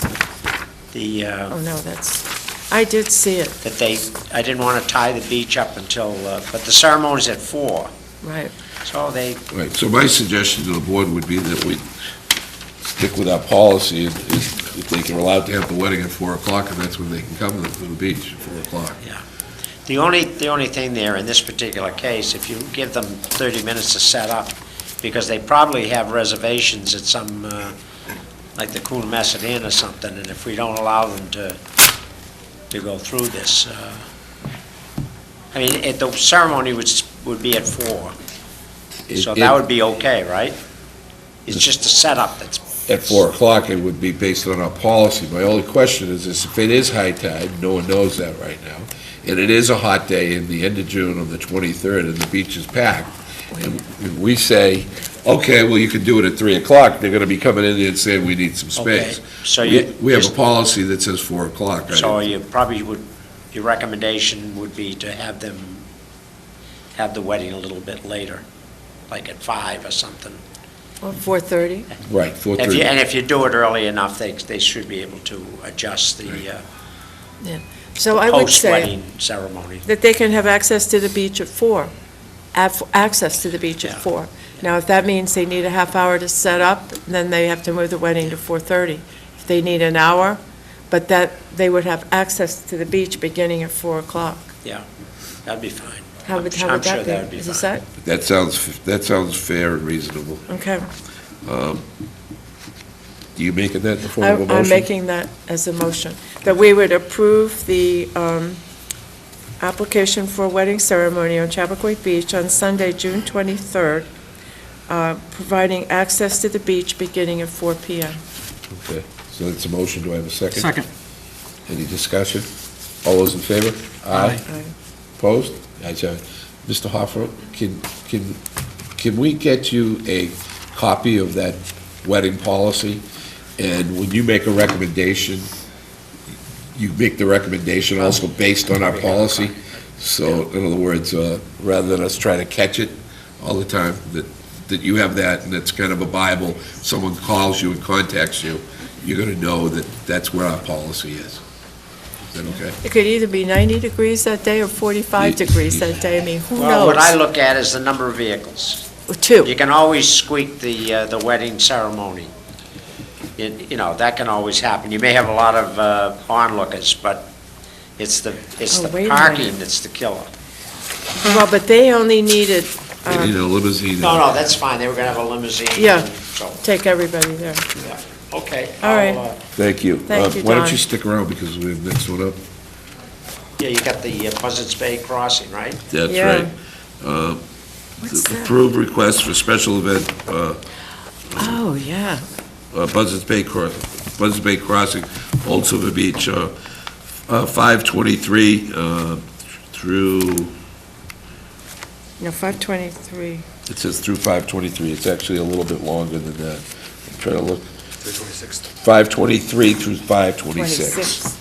Do you want to speak on that? We had already I taken this up. believe, and I believe he's continued. going to, unofficially, I mean, I think, I could confirm, I think he's going to withdraw his request. There's too many ifs in this thing. He's going to, if he runs anything, it's going to be out of the Seacrest. All the parking, the drop-off point. Okay. Because we do have a letter from you stating that he went before the beach committee, and you and I had met. The beach committee had requested a plan. We have not got a plan. I offered to help him with the plan.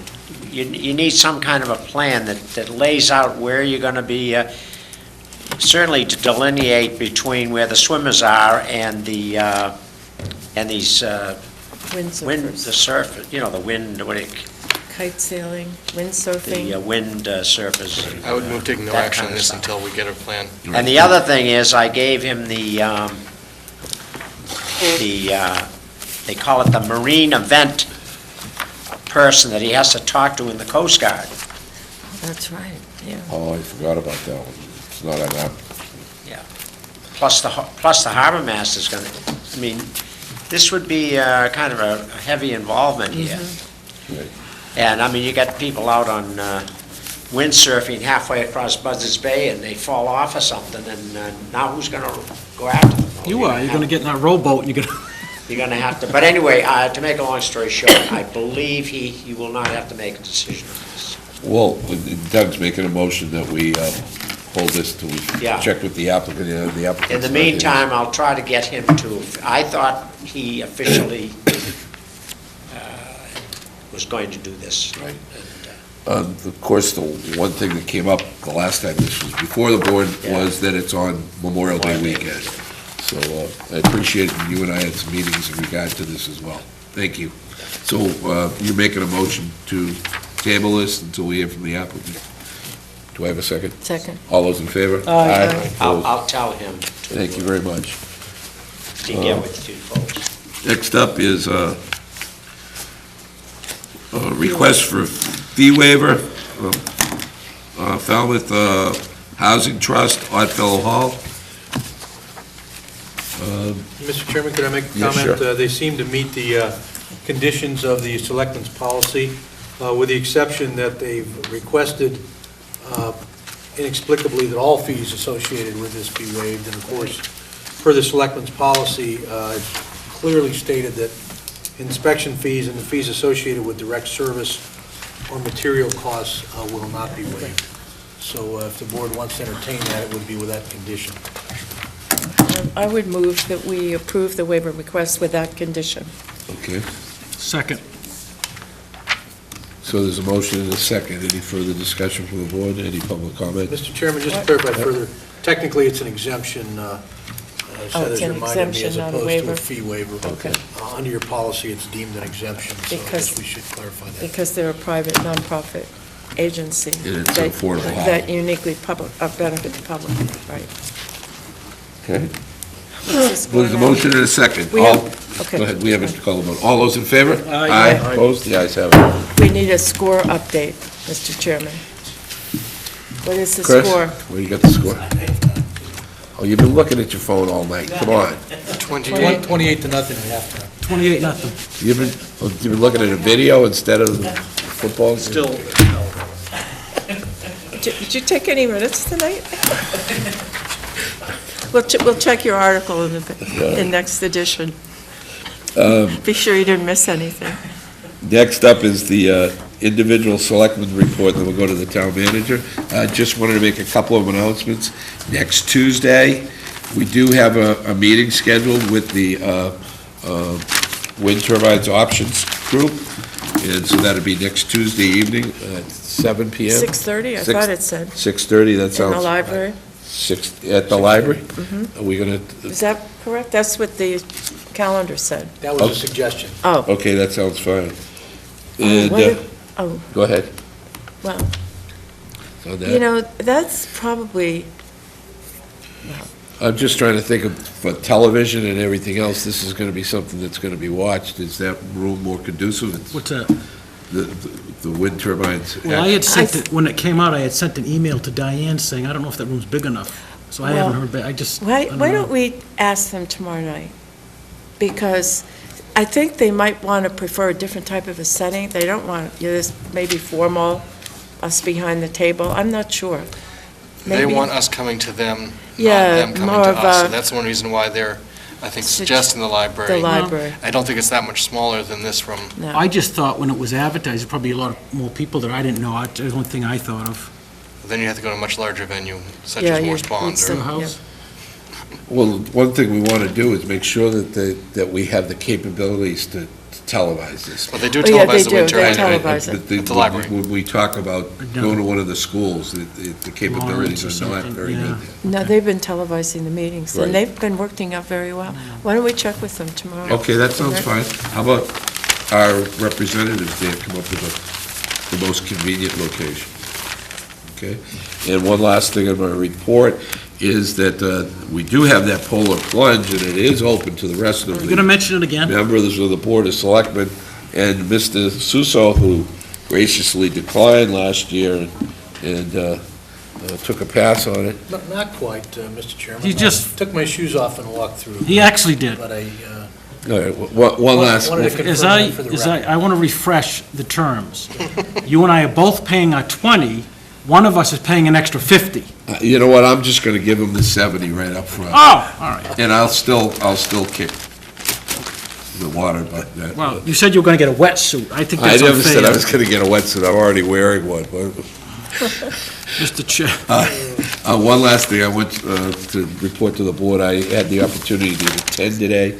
The Cape Cod Commission came over to have one of its original meetings in regard to the CPC project off of Spring Bars Road, and it was a very productive meeting with some input. It was very lively, and everyone had their input, so we're beginning that process. That's what I got. Anybody else? I have a lot. I think what I'm going to do in lieu of the hour is, You know, I did that on purpose. I know you did. So you- I've been to so many meetings. How many pages he's got? I know, look, even my evaluation was 11. Speaking of which, if the board... So can I do this maybe next week, if that's We're okay? doing pretty good on these evaluations on the town manager. but- I'm gonna hold off on mine, I think maybe next week, if we can. I just got too much, and it's already past 10. I don't want to rush through it. There's a lot of important stuff. Okay. Do you have anything else to report back? No. You sure? I want to go back and watch the massacre. Okay. Julian, town manager's report? Thank you, Mr. Chairman. I'll be brief. Just want to confirm that the meetings of the Capital Advisory Committee, of course, continue. Jennifer Petit and I attended the most recent meeting on this past Thursday evening, and of course, the next meeting is Thursday of this week, and that's going forward and making good progress. Also to confirm, the wind turbine options process group, of course, meets, from what I understand, at the final two scheduled occasions, tomorrow evening and Wednesday evening as well, in anticipation of that final joint meeting with the Board of Selectmen that you talked about a few moments ago. And obviously, Mr. Chairman, members of the board, the date will be confirmed. That will be a posting because it will be an official meeting of the Board of Selectmen, which we would be posting in advance per open meeting, even though you may not be transacting official business, in other words, voting on anything, it would be an official posted meeting. So that will be determined as to precise time and place of that meeting on Tuesday the 15th. Also, as the board may recall, this past Friday was the deadline for receipt of inquiries and requests for proposed warrant articles for selectmen consideration for a spring annual town meeting. Predictably, a number of responses were received, and I'm working with Heather, Frank Duffy, and others, including Jennifer Petit, in reviewing those which were received, and I anticipate providing further information to the board on this in the near future. As a reminder, the board is scheduled to take final action to approve the articles at your meeting of Monday, January 28th, so that would be at your last regular meeting of the month of January, as the board is aware. And stay tuned on that. That concludes my report, Mr. Chairman. Thank you. I just had a quick question, Sure. actually. I know there's three openings on Concom and some on FinCom. Are they advertised? Do you They know? have been advertised, Okay. the Finance Committee ones, they're staggering the advertisements on that, to do one at a time. Okay, yes. One thing I did want to add is that I have been appointed to the Superintendent Search Committee, and one of the You did, meetings great. will be on February 24th, which is a Monday from 5 PM to 10 PM. So if we can... I'll take this end of the table. for Okay, you. great. Well, what's the date of that? Monday, February 24th. Okay.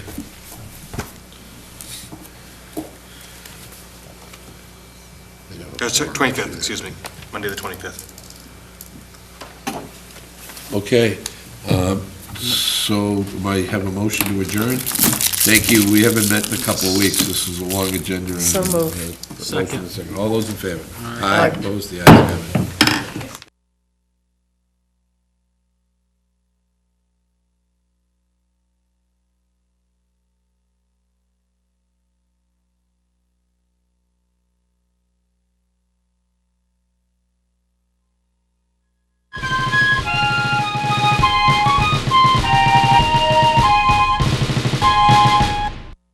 Hi, I'm Margaret Gifford. And I'm Pat Thatcher. We're members of the team at Sotheby's International Realty in Falmouth. And Falmouth has been so busy with real estate. Yes, it has. I've been so busy I haven't had time to color my hair. Margaret, that's way too busy. I know. Still, it's a great time for buyers because interest rates remain at historic lows. And it's a great time for sellers because the inventory is so low. So that's increasing demand. Yes, it is. Don't you love Falmouth?